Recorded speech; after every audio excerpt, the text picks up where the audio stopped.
Hey. Why? Let's go. This show fucking stinks, and the fact that you listen, we are very, very thankful for it. AJ, never cease to amaze me with your toxicity, pal. You got a couple of these? God damn it! What the fuck are you doing? Fuck Boston.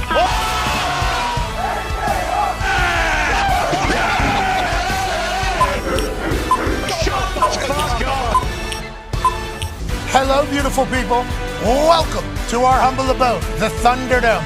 On this beautiful Overreaction Monday, June 12th, 2023, this sports program starts right now. Sports are happening, but this is the finals week, so let's go ahead and drink it down, soak it in, and let's enjoy tonight as we might see a team win the Larry O'Brien Trophy for the first time in its existence. The Denver Nuggets, who are up 3-1 in a best-of-7 series, are playing at home tonight, and they're favored by 8.5 against this Miami Heat team who has been underdogs throughout the entire postseason. Will they be able to muster up a win in Mile High, or will we see Joker holding that son of a bitch, not only with his feet at 5,280 feet above sea level up there in Denver, but his head at 6'11", his arms at another 3 feet above that? Yep. That Larry O'Brien Trophy might be 5,289 feet above sea level tonight as Joker hoists that thing to go alongside of his couple MVPs in the most decorated history a Serbian basketball player has ever had in the NBA. Speaking of Serbian, Joker's back. Oh, yeah, baby. He won. There was a golf tournament that had a Canadian win for Canada in the Canadian Open. Yeah. And then there was a spear immediately afterwards of the Canadian's best friend, who's actually a part of his last retweet on Twitter from like years ago. Best friends for a long time, wanted to celebrate. Let's go and spear that guy. And then tomorrow, hockey. With a 3-1 series happening, the Las Vegas Golden Knights might have Lordo in their presence for the first time as a team that has been around for 6 years. They take a 3-1 lead down in Florida. Kachuk, who's a dog for the Florida Panthers, was literally just hitting people with his stick after the game ended last Saturday night. Bit of a scrum. Just hitting people with his stick. The ref was like, stop. And he's like reaching around the ref. Oh, yeah, you got it.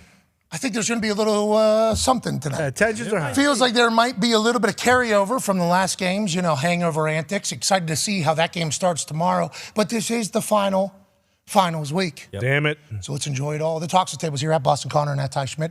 Connor, your teams are nowhere near the finals. Neither are yours, Pat. Well, valid. One half all good. of the Hammer, Dahn Cowboys, Tone Diggs is here. We will be joined by the other half of the Hammer, Dahn Cowboys, at about 2:20 or so Eastern Standard Time. Talk a little soccer. Soccer happened this weekend. Oh, yeah. Got a brand new Champions League champion, which is the Manchester City squad. Shout out. Congrats to them. It won't be long, though. Burnley's about to run their asses right through that entire thing. That's right, for sure. Enjoy it now. Grealish and Holland, or whatever the fuck is really cool-looking name. Yeah, Rick or something. And Pep, who is too scared to become the coach of the United States of America. That's right. Soft, Pep. Pep has all these incredible accomplishments around the soccer world. 3-time Champions League winner, obviously first time with Man City there. 5-time Premier League winner. 3-time Bundesliga. Guten Tag, he said. What? La Liga, UEFA, DFB, FA Cup, Copa del Rey, English League Cup, Spanish Super Copa, whatever the fuck it is. Whatever, yep. I don't see a single World Cup, pal. No. Okay? If you were to win with the United States, you'd be heralded the greatest coach of all time. That's forever. They got that little goat shadow walking next to you. I don't know how that's true, because the only way you can earn those horns and that little body is if you win a World Cup with United States of this here America. Well, that's right. Go get it, Pep. Congrats on the win, obviously. Yeah, there you go, Pep. Come on over, Pep. But sports are happening tonight. We potentially watch Joker hoist that thing. I'm excited for it, but obviously, anytime you get to a point like this, it's like, on the horizon, we don't have a lot. Yes. And it's coming quick. Yeah, that's it's coming a big real word. quick. Blue Chew can't help this. No, you know what I mean? It's everywhere, though. Those ads are everywhere on the internet right now. Yes. Congrats to them having a resurgence or another round of investment. Whatever happened for them to get back into the game. It feels like we're listening to podcasts from like 4 years ago with how much Blue Chew is kind of popping up everywhere. But there ain't no Blue Chew for this. No. It's 3-1. about to be without it, Connor. Yeah, it's a nightmare. It's kind of like how you feel when the Super Bowl's coming up. It's like, okay, this is going to be a great game. Can't wait to see, the end of the season. And then after the game, it is absolute devastation because there isn't anything. And granted, there are other sports going on, I guess, is what people are saying. But baseball. Yeah, that's right. Golf, tennis. Golf, tennis, and the US Open being this upcoming weekend is huge because if we didn't have that after possibly the finals end tonight and the Stanley Cup ending tomorrow, and then we just really were staring down what July is for the last half of this month, it would be an absolute nightmare. But seeing Joker win it would be sweet too. Let's enjoy this time. At home. Being a little bit too negative, obviously the Vegas Golden Knights have taken a 3-1 lead, and we'd be pumped for Stoner and the boys. I think we have a big donation coming if they do win, if I do recall, because this mouth right here started popping off to Stoner. You get a hat trick to 100,000. Sure. And, you guys win Stanley Cup, $250,000 donation. No big deal.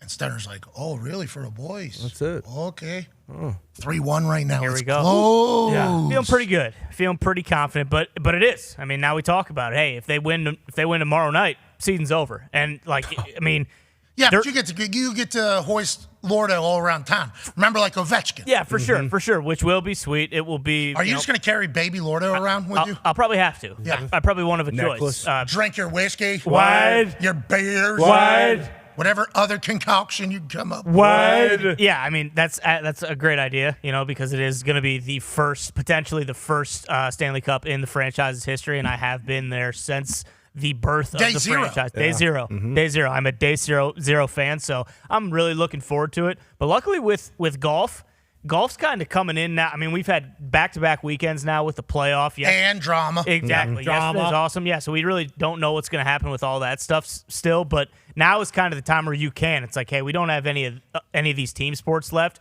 but it is a perfect time to kind of invest a little bit more in golf as the weather's getting nicer. Makes you want to play golf a little bit more. We got to play. We did get to play on Sunday. It was a great round. Great round. Torrential downpour. Oh, yeah. Yeah. Thought we were going to miss it. Yeah, there was a whole. Well, I wasn't there for that conversation. Oh, yeah. I guess there was a worker at the course, Nikki's Country Club, that was very optimistic. Oh, yeah. Hey, I've been looking at the Doppler, he said.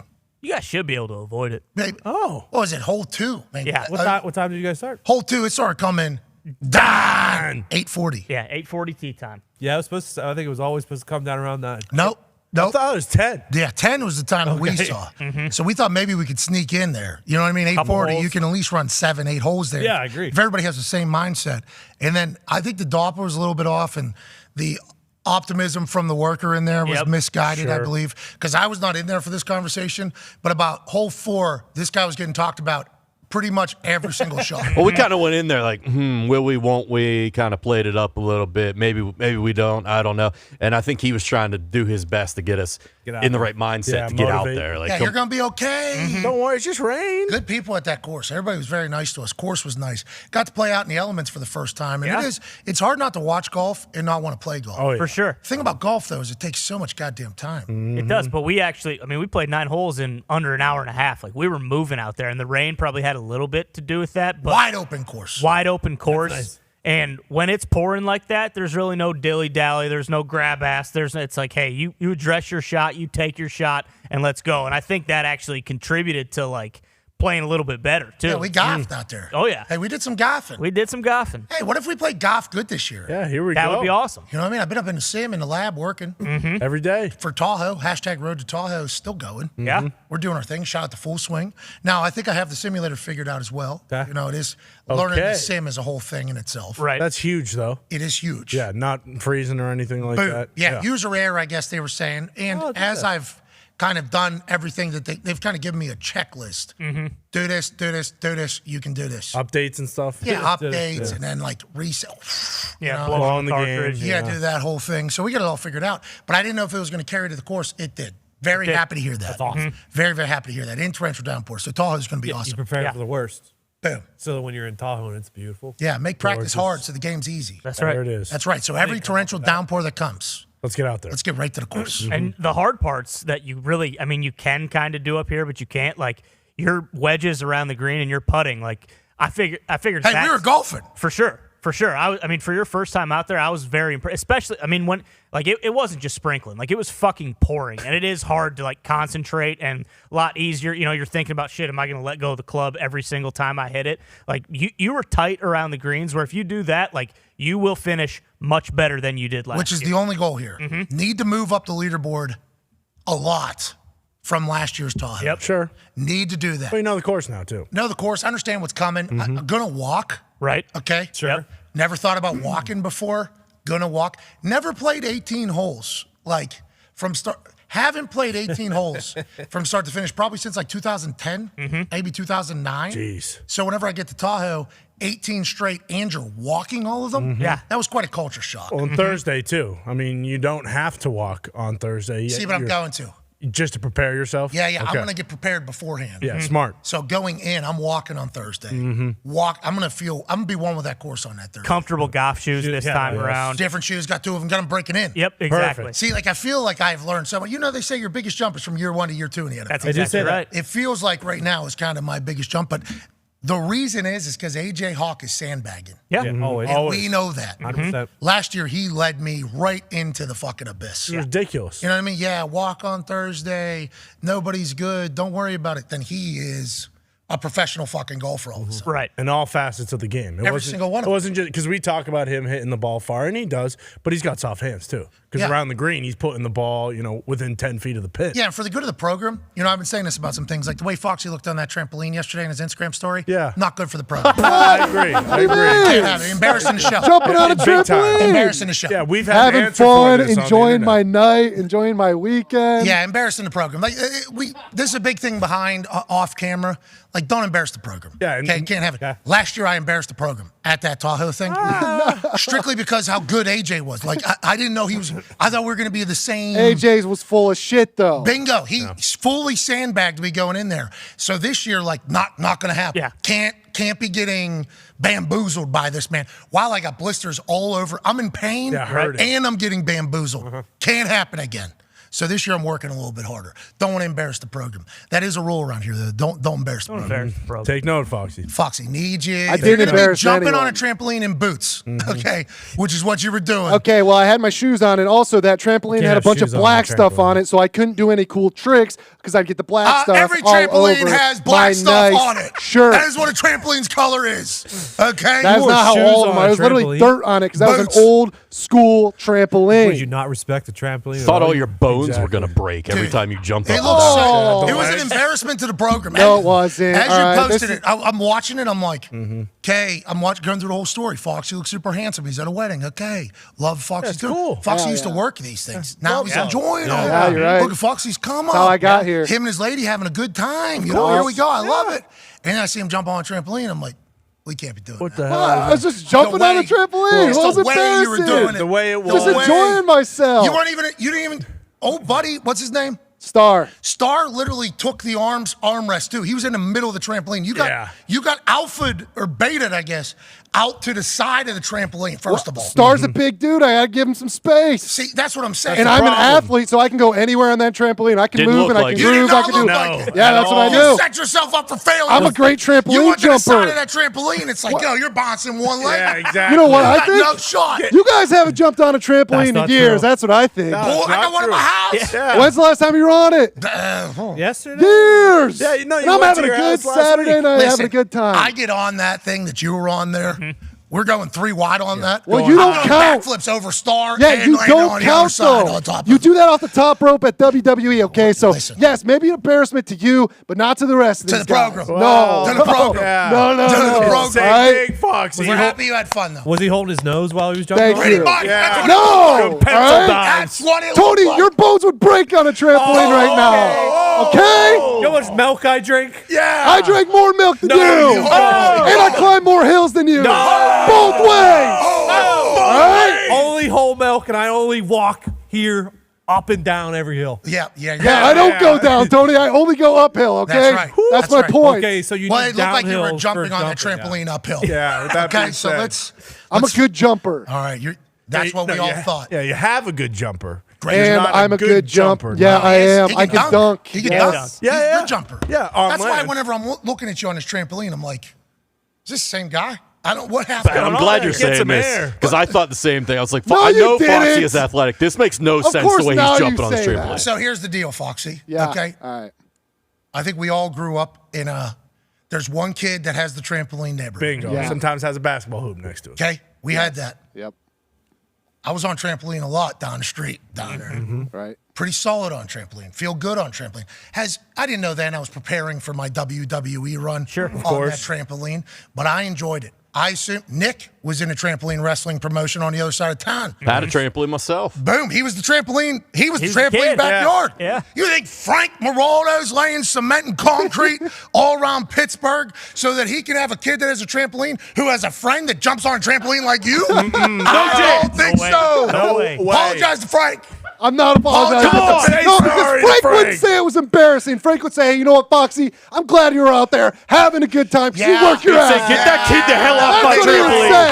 I don't know. Frank saying Yeah, he would. I don't know. Anyways, happy you had fun this weekend, Thank Foxy. you. Yeah. Thank you, Guy, brother. guy had time for a car club and a fucking trampoline wrestling league? Yeah, it's insane what Nick was able to accomplish. Packed schedule. He's growing also up. a world hockey deck hockey player. Yeah. World champion. Gold deck hockey. medal. It's unbelievable. I assume you saw the tweets that I saw about Foxy as well. What? No. A lot of, so this is what an ESPN show looks like while you're jumping on a trampoline.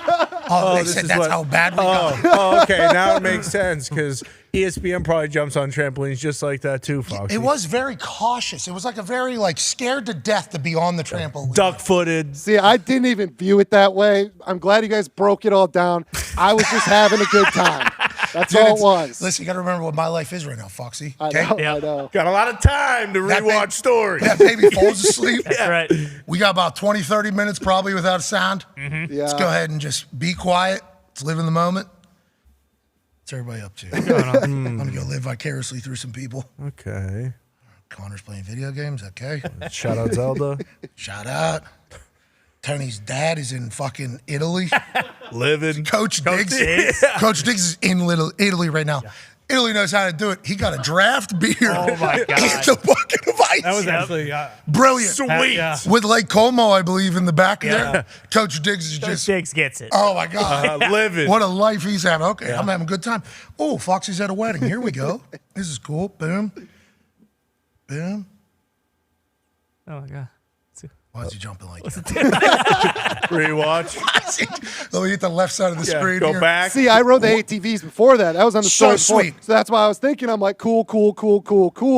And then trampoline was a good way to close it off. Yeah. Those Instagram stories are a good time. Yeah. I've really started to enjoy those things. To your They're point, sweet. though, I did feel bad that you guys had to golf in the rain because it's been sunny for a straight Yeah. month. I'm like, Pat finally has time to play. And Well, that's because the AQI. That's right. We needed it, though. Yeah, we Yeah, did. we did. Grass We did. needed it. Huge for the grass. It didn't ruin our game much, to be honest. Like, I would take that every single time.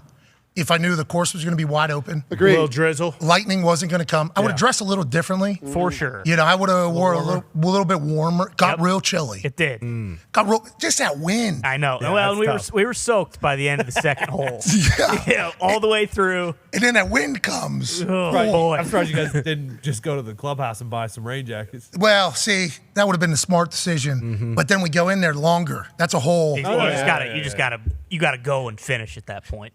And We you go could in have got there. jackets. Good call, Tone. Yeah, Yeah, but we missed that. We thought it was going to miss us, maybe. Yeah. That's what if you go in there to get rain jackets, you know this guy is saying something Oh, to my that God. fucking worker. Hey, how's the Doppler? All right. Anyways, golf, though. Yeah. That's what we were talking about. Golf U.S. on Open there. this weekend. Right. Yeah. U.S. Open is tough. This is one that kills the players. Oh, yeah. This is when the players look like us golfing Yeah. in the middle of it. They did this. They had this tweeter. They had this tweet earlier from the U.S. Open account where they dropped the ball into the rough or whatever. Yep. And they're like, here we go, fans or whatever. Ball's gone. Yep. Yeah. Can't See see you later. If you're golfing in real life and hit a ball and it does what it did in that rough, you're never finding it. You're dropping, taking a stroke, and moving on. Probably duffing that stroke as well For sure. in the rough that you're in. The ball disappears. So this is a big hey, need to keep our eyes out for where everybody's golf ball is going.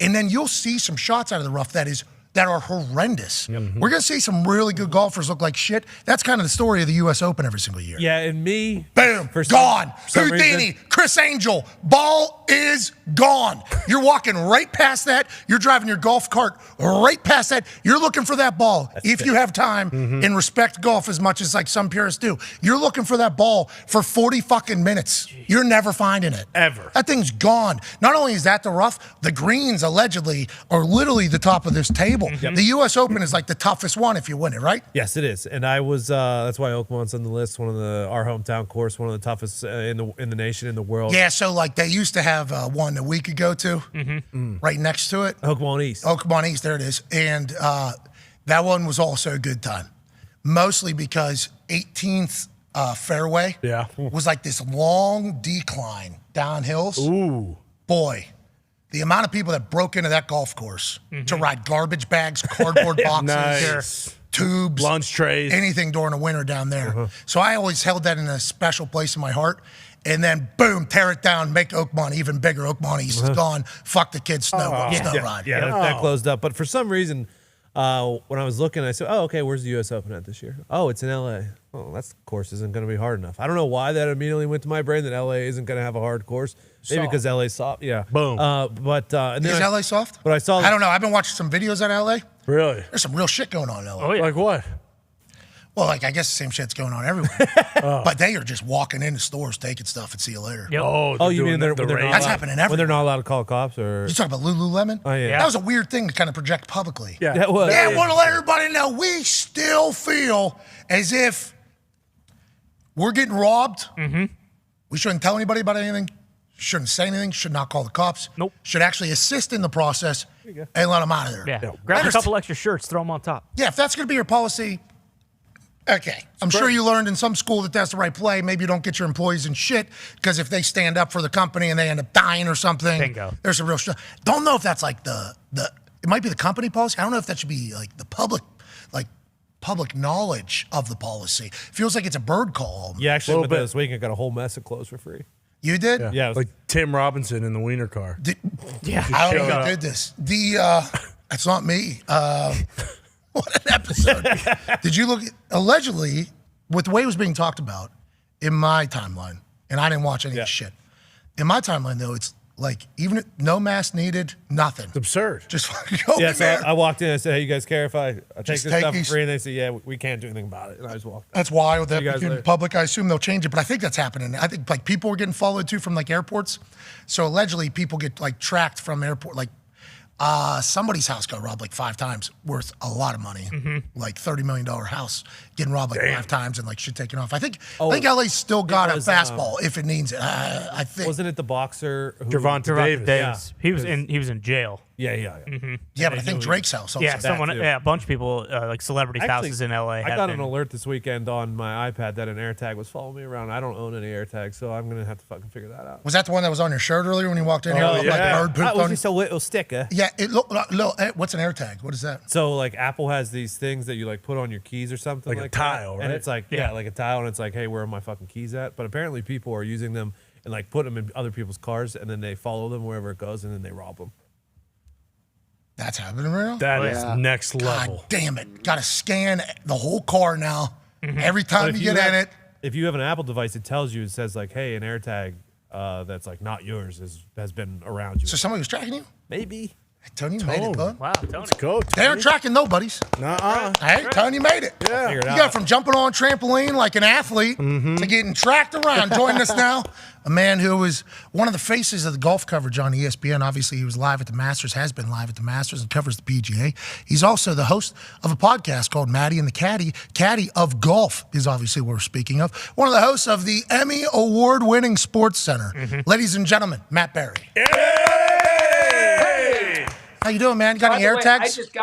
I just had my first AirTag experience over the weekend. My wife bought me one. We were in Costa Rica. Oh, congrats. And it was in the backpack, and I distanced myself from it, and it set off an alert on my phone that my backpack is no longer connected to my person, and I thought someone stole it and I lost it. Full panic. But it's this AirTag stuff. I mean, it's intense. Hey, it's a gift and a curse. It sounds like there's some real highs. Oh, yeah. You know what I mean? You lose your keys, you find them. Holy hell. Right away. That is awesome. Would have never found those before. Exactly. Now we're there. Lows are like, is somebody tracking me? Did I just get robbed? Right. Did I ruin my entire life? Whoa. I don't think I'm going to play the game. Sounds like technology's doing too much. No thanks. Sounds like technology's too much. How was Costa Rica? Never been. Heard it's awesome. Oh, I was living La Pura Vida for a few days. Went some white water rafting, zip lining, pools, zip drinking. What? Yeah, I was just an extreme sports badass for 7. Did you love zip lining? Were you like, did you love the zip lining part? Hated it. In fact, I didn't even like my wife did it. My wife did it. And I like chickened out on the zip lining. I don't like unbalanced heights, man. Like I don't like that there's a cable and a hinge between me and the jungle. Yeah. I don't need it. They got that thing, though. Basically, it's like, you remember when the Wild and Wonderful Walendas did the Niagara Falls thing? Exactly. But they were attached to the thing, and they were like, this guy could die. It's like, no, he's just going to be dangling above Niagara Falls. That sounds like a nightmare to you as well, I assume. If you're dangling above the jungle, that's probably not the funnest thing. Yeah, I'm not a Walenda. Like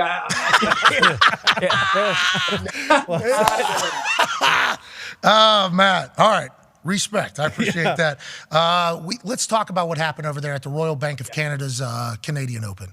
Okay? Incredible tourney. Yeah. Another incredible weekend of Rory McIlroy being at the top and then not being able to win it. Now, he seemingly has a lot of different things on his plate at all times in the golf world, let alone the pressure of being great and then the potential, $500 million stabbed in the back, but still being cool with it and sacrificial lamb talk happening about him, which respect all that stuff. But the Sunday seems to be an issue a little bit for Rory right now. But that isn't the story at all. The story becomes not only Fleetwood burying a putt to extend overtime, but like this Canadian dude who was in 127th place or something like that at one point during the tournament, wins it on a 72.5-foot putt, and all of Canada goes bananas. What a weekend for golf, Matt. What were your thoughts? Big takeaway, and how do you think it kind of projects golf into the US Open here? I think golf needed that after what happened this week with LIV and the PGA Tour and all the money and everybody screaming at each other. I don't think they needed Rory McIlroy necessarily to win because we know he's a world-class player and he's going to get his tournaments. But what they needed was another example of how great the sport is. And I've said this numerous times about golf. It is the only sport on the planet, find me another one, where every single week the underdog has a chance to become a household name within a matter of 4 days. And that was Nick Taylor this weekend. I mean, who really knew who this guy was? People who cover the sport knew of him. But all you see now on social media is the putt. You see Hadwin getting taken out by security guards. Yeah. Bro, hey, Matt, did you see that angle? He dips around Nick. He has a little dip in there. Then he comes around, and then the form is fucking. Was that guy in the CFL? Yeah, probably. Look at this. Look at this dip, Matt. Right here. Look at this. He sees him, eyes on him. Fuck this guy. Around. He even jumps a little bit, like to assist the tackle drill that happens every single warm up. And then obviously everybody's like, guy's like his best friend. I mean, should have given you a heads up, I guess, but you should have known too. They were all in that thing. But you're right. Golf is everywhere, as opposed to what it was everywhere like 4 days ago. Is what you're. That's it. I mean, first of all, not even the officials want to call it targeting on that. They screw up everything. That's a great tackle. Brilliant. Yeah. So good. Strikes. Two, Taylor's. He's a household name now. In no other sport can you find a dude that's living in the 100-something anonymity of the sport, makes the putt in the playoff, now heads out to LA Country Club, which, by the way, you want an LA soap opera. I was at the Masters PGA Championship this year. We had a year to kind of get used to LIV versus PGA Tour. This is the first major championship since this collective merger. It is going to be, LA is dreaming of this scenario, and it's absolutely perfect. I don't know which one it is because I don't know the way the lay of the land is over there. Senate, Congress, are those the same? House, who's all? Somebody's potentially going to stop this PGA LIV merger and made it into my timeline. Somebody in Washington, D.C., who seems to have some sort of governing power, allegedly looking into this for an antitrust situation. I mean, Who knows how any of those rules are made? So if this merger takes place, I guess could potentially be reliant upon a decision by people in D.C., and that's always something that happens. Of course. They make decisions over there. I don't know the world well enough, but they seem to get things done and accomplished. But if this Live and PGA thing does end up happening, which we all assume it's good, do we know anything about it yet? Do we have any idea what this means? No. Okay, good. Here's what we know. We know that in some way, shape, or form, Live and the PGA Tour are going to coexist, and the DP World Tour are going to coexist in one golf governing body. What that means for Live, no one knows. What that means for the players on Live, no one knows. What that means for these guys who turned down hundreds of millions of dollars to stay with the PGA Tour instead of going to Live, no one knows. And I think that's the thing. It's like, well, wait a second. I turned down $200 million to go play at Live to be loyal to you. You did this without me knowing. Am I going to be made good? Yeah.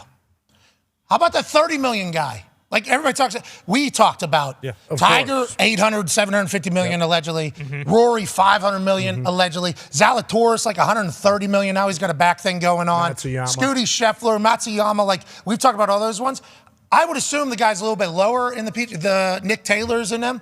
Some of them had to be offered like 15, 20, 30 million dollars. Like that's life-changing money to somebody as well. Did that take place or do we not know that piece of information? Well, look, there's guys that got offers that turned it down out of loyalty to the PGA Tour. I'm guessing, I don't know this to be certain, but a guy like Billy Horschel was probably looked at by Liv for a decent sum of money. He's Mr. PGA Tour. He wasn't going to go, but then if I'm Horschel today and I'm like, bros, I had 75 million. I had 50 million just sitting there, and now you're taking the money? He's blue collar guy too, right? Yeah. Yep. He came from humble beginnings, like Billy Ho. Yeah. Like that's crazy. I mean, it's happened. Yeah, it's fucking crazy. We're all feeling the same way, and you're right.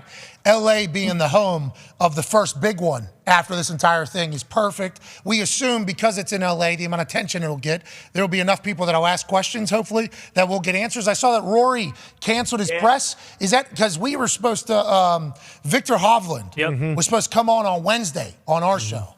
And it was like, we were very excited to kind of build this relationship with the PGA because we fucking watch every single weekend. Now we're getting to talk to the people. It's good. Haven't been able to make it work as much, but we were pumped that they even offered Victor Hovland to us, and we were able to make it happen. Then boom, the Live thing happens, and he cancels. Yeah. Like immediately. He doesn't cancel. They kind of say, oh, he's not doing media tomorrow. It's like, that's smart. When will they do media? Do you think, like, how do any of these players do any media? Because there's going to be somebody that's going to go out there and say the wrong answer, and that's going to become a whole nother thing. I don't know how they navigate that part, Matt. I think that's going to be tough. Toughest part, because if Rory, like you heard him say, was the sacrificial lamb, which he has been, if Rory cancels his media early in the week, you got to think some other guys are going to follow suit. Because if you're a player trying to contend for the US Open, which is our nation's championship, it's one of the great major championships of all of them, why would you want to sit in front of the assembled media and talk zero about the tournament you're trying to win and talk everything about this merger? First of all, most of them were left in clueless about it anyway. So why would you want to go up there and answer questions for the commissioner when the commissioner should be up there answering questions, which he has? But if I'm a Live guy, if I'm Koepka, if I'm Phil Mickelson, if I'm one of these Dustin Johnson, I'm at the podium today and just kind of saying, hey, any questions? Any apologies? You good? Well, we just thought, that this would happen. Everybody kind of knew this would happen. Interesting. It's kind of the way it goes. They have $6,250 billion to invest, whatever they want to do. That's the money, allegedly, Matt? Oh, yeah. Billions. Hundreds of billions.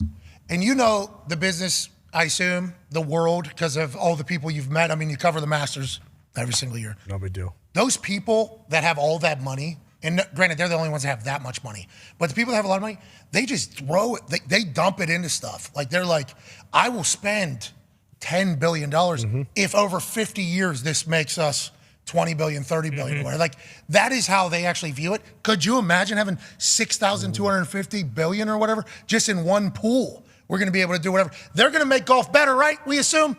Well, here's the deal with the money. And we were laughing about this the other day. These dudes are sick of buying yachts, private jets, and property. Just so bored. So bored. to hell with it. I'm going to buy athletes, and I'm going to buy the best golf athletes on the planet. I'm going to make golf grow in Saudi Arabia and this entire world. And I'm going to buy an entire league, which, by the way, 10 bill out of 650 bill, that's nothing. Oh, 650. And so I'll tell you this. I guess that would be an extra. The money they're sinking into the game is going to be great. How these guys coexist is going to be a different story. But just throwing around that kind of money just for the hell of it, just because they want to buy a league because they're bored with yachts and women and cars and things. Yeah. Great. Yeah, and websites and whatever. Food delivery apps. Right. Coffee. Yep. Video games. Name it. Bro, they're in every. They have money everywhere. Everything. Literally, all roads lead back to them. Yeah. And if you think it's going to stop at golf, just wait. No, they're going to get an NFL team. I think that is the thing. Some people automatically started saying, oh, they're going to start a football league. Somebody just started hypothesizing that taking place. I think the NFL is too good right now. You know what I mean? Like the PGA had a couple little weaknesses. And I, not knowing the PGA as well as the people that have covered it for so long, didn't know about a couple of them. I had no idea that guys could potentially lose money on a weekend, that they are being spotlighted on TV, that everybody's making money off. I had no idea that there was no contracts. I had no idea that there was like no guaranteed money basically anywhere except for from your marketing things, which only go upon how you play. So if you hit like a 4-week drought, there's a chance you're paying for travel, your caddy, your house, losing money, and you're a superstar player. It's like, I didn't know that. That seemed like a hole. That was a weakness. That was like, Phil, obviously, Greg, a lot of ex-players. I can see how they would fucking hate that as ex-players. That felt like a weakness they could attack. I don't know if the NFL has one that could get players to want to, you know what I mean? I mean, I guess just a shit ton of money would make it happen, but I think they would want a team more so than a battle with the NFL, if that made sense. Well, that's what PGA was running out of money. They weren't going to be able to fight this legal case. And golf is the only pro sport where the athlete isn't guaranteed to make money when they show up to the tournament. NBA, MLB, NFL, NHL, even college football now. These dudes show up, they're making money, regardless of whether they win, lose, or draw. So the PGA Tour, you've got to find yourself in a position to make the cut. Number one, if you don't make the cut, you're not getting a damn thing. So then to your point, Pat, you're paying your travel, your caddy, everything that goes into it. All they wanted, the biggest gripe with the PGA Tour, Phil Mickelson and the defectors, was we just want guaranteed money to play the sport. Yeah. And that's why they are where they are. And the Saudis capitalized on that because they knew there was a weakness and they bought it. It does. It really does feel like, I think we can get. Like, that seems gettable almost, they thought. Where I would assume at this stage the NFL is not. I would assume that they're not. Them combining, though, because the PGA wouldn't be able to keep up money-wise. If that was on purpose, like, that's a play too. Oh, yeah. This is just like we talk about with old Haslam with Deshaun Watson, right? I'll pay him $230 million guaranteed because I can pay that. Then you look around the AFC North, it's like Bengals are going to have to pay a quarterback. You think they're going to be able? The Ravens going to have to pay a quarterback. You think they're going to want to do that? Like, that's a play Haslam could say that he did on purpose. Now, Ravens were able to take care of it. We assume the Bengals will be able to as well. But that was a real thought. Like, can people keep up with them? What if that was the play? Like, you think you can keep up with us $50-100 million whenever it goes to court? You can't. That's crazy to think, because then Saudi probably has all the leverage there, right? All of it. They can leave a tour dry of all of their reserve funds. Keep in mind, the PGA Tour is a non-profit organization. Of course. Makes no money. No money. Of course. And so they could bleed them of all their reserves, knowing that legal fees to them is like you, me, and the boys going out for 3 beers and a dinner. Like, it doesn't matter to them. They're just like, the hell with it. We can do this for as long as you want. We know you're going to run out. When you do, we're going to take it all. You're super healthy. I see you in the steam room, right? Didn't we see where we ran into each other in the steam room? We did solve life's problems in the steam room in LA, national champion. I felt like we were super healthy there too, didn't you? I felt like I was being super. Is that normal for you, super healthy guy? Like, we go for 3 beers and a dinner. Are you any diets? You're on TV every fucking day pretty much, like, all year round. Yeah. Are you a super regimented guy? I'm a portion control guy. I'll typically eat anything. Like, I ate like an absolute pig in Costa Rica. Vacation, you allow that. I drank for 5 straight days. Nice. But beers, white, whiskey, white, vodka, white, tequila, What? vodka. Big vodka guy, yeah. Hell yeah. Big martini, little slightly dirty martini, blue cheese stuffed olives. I always drink the local beer. It was Imperial in Costa Rica. Wow. That's kind of my lane. I stay right there. Okay, I like that. All right, so you're having a good time over there in Costa Rica. Yeah. Where are you from? Arizona. Arizona's a good time place, isn't it? I mean, it feels like every human I've met from there is a pretty good time. Born and raised in Scottsdale, went to Arizona State. Yeah, we tend to not take stuff too seriously. I mean, why would we? I want to move there. It's the desert. I think we want to move there. I think probably, and by we, I don't know if everybody else feels that way. There's a good chance that this particular program will probably be out of the Arizona area at some point. I fucking love that place, man. That's where. It's the best planet. So hot in the summer, though, huh? So hot.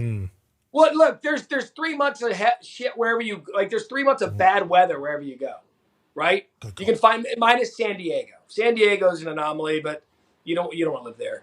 But there's 3 months. 3 months of bad weather wherever you go. You just got to find the good part. And the good part from Arizona is typically October to June. Live it. Love it. It's a long That's time. the best time. Yeah, it's a long time. That's the best time. That's football. Yeah. You know what I mean? That's like the best time of year. Holiday season. That's right. Oh my God. Did Christmas out there like 2 years ago. Oh, yeah. It was awesome. Christmas lights and cactus are so underrated. Like, who thought Christmas lights and cactus would be great? That's how I grew up. Loved it. Look at you. Huh? How bad? Success story out of, what is that, Cronkite School? Is that what's over there? Cronkite, yeah, the Walter Cronkite School of Journalism. So you always wanted to be a journalist? You got into sport, always going to be sports? What was it going to be? Yeah, so I grew up playing sports, and I stopped growing when I was like 15, 16 years old. I was like, well, I'm not going to play sports beyond the high school level. And I figured, what the hell, go talk about it. So I got a degree in journalism, bounced around local TV. I graduated from ASU in 2001. First job out of TV, Rhinelander, Wisconsin. First job out of college. Small-ass market in Wisconsin. Oh, yeah. Talk to the Then I governor. bought Oklahoma. Oh, yeah. Hey, hold on. In Wisconsin, governor called you what was Dumb son of a bitch. Dumb son of a bitch. Yeah. Oh, that is awesome. That was then? Yeah, that was then. Fresh out of college, governor. This dumb son of a bitch. That's the thing that it's on the internet. Hot Mike, yeah. Right now, Thought he was off. That is incredible to think about. He has since apologized, we heard. Yeah. Yeah, he apologized that day, and he said he didn't know the mics were on. So you still said it to me. Oh, that makes it okay. I still heard you. So, but the funny thing about that interview is, like, I was a sports guy. I didn't know what the hell I was doing the interview, and the reporter that was supposed to be doing it couldn't make it. And they're like, Matt, can you come sit in and do this satellite interview with the governor? I was like, yes, okay. Worked out great. And then I just started pounding him on local funding and became a man of the people. That's right. Yeah. Sorry about it, Governor. I'm a hero. Okay. I'm filling in for somebody. You're welcome. Okay. And then also, let's get to the bottom of this, because I feel like sports is a much more like, let's get to it world than the political world. They needed you over there. Fuck that guy. Yeah. You know what I mean? Fuck Wisconsin. Right. So after Wisconsin, you go. You said 4 different local markets. When you get to ESPN, is that next? I assume. No, so I went Lawton from Wisconsin to Lawton, Oklahoma. Covered the Sooners when Bob Stoops back-to-back national championship appearance. Jason White, that whole era. Hell yeah! Did you see that cake on the check down? It was a Longhorn upside down boomer. Yeah, pretty cool. For the Texas Longhorn husband of the wife that bought the cake. Oh. Yeah, it was. They really liked the Boomer Sooner thing. Hate Texas over there. Hate it. Absolutely hate it. Bounced over to Columbia, South Carolina when Steve Spurrier got the job. That's right. So I was there for 3 years. Hell yeah. Then to Dallas, Texas for 5 at the NBC station. And then ESPN after Dallas in February of 2013. Well, congratulations. You've done a great job. Hell yeah. Done a great job. Journey. I've seen some stuff. Yeah, absolutely, which is a good thing, I think, not a bad thing. I think you handle everything really well. You seem comfortable everywhere, including in interviews and conversations. So I think you've kicked ass for the little guy out of Scottsdale, huh? Oh, That's right. yeah. Has grown since 15. Yeah. Crushing it. Those first 14 years, though, all those sports you were crushing. Which sports?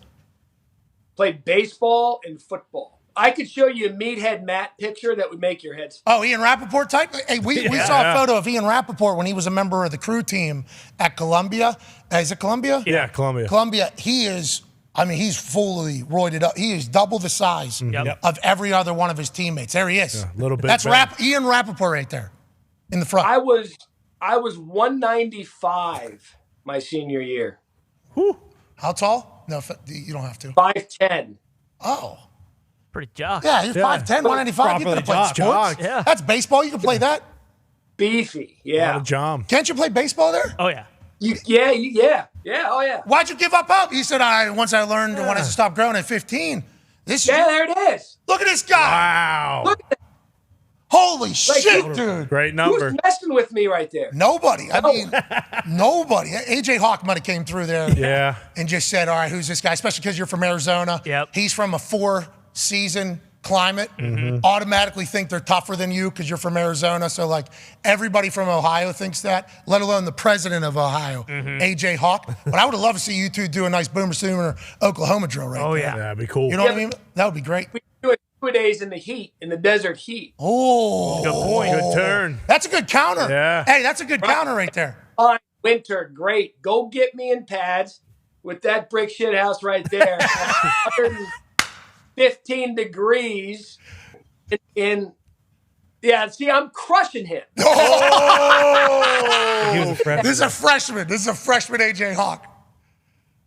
Yeah. Yeah. Don't care. I know. I can't Look wait. at that. Yeah, I understand. Look at those pet. Oh. Oh. Wow. Oh.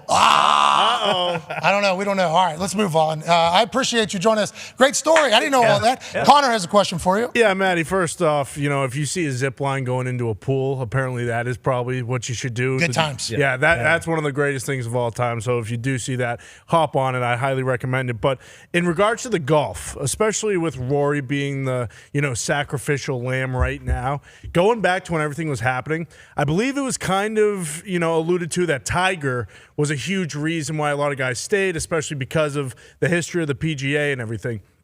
Do you think that Tiger will come out and speak soon, especially because he is the 800 million, he is like the guy who is going to get the most? Or do you think that he's just kind of going to lay low a little bit, see how this whole thing plays out, and just let Rory kind of take most of the heat right now? Yeah, a little bit of both. I think Tiger's the one we're all waiting on. We've heard from Jack. We've heard from Rory. And those two have been some of the vocal guys in this. But I think Tiger's going to do a little bit of both. The first, I think he's going to gather all the information that he can to assess what this is going to be.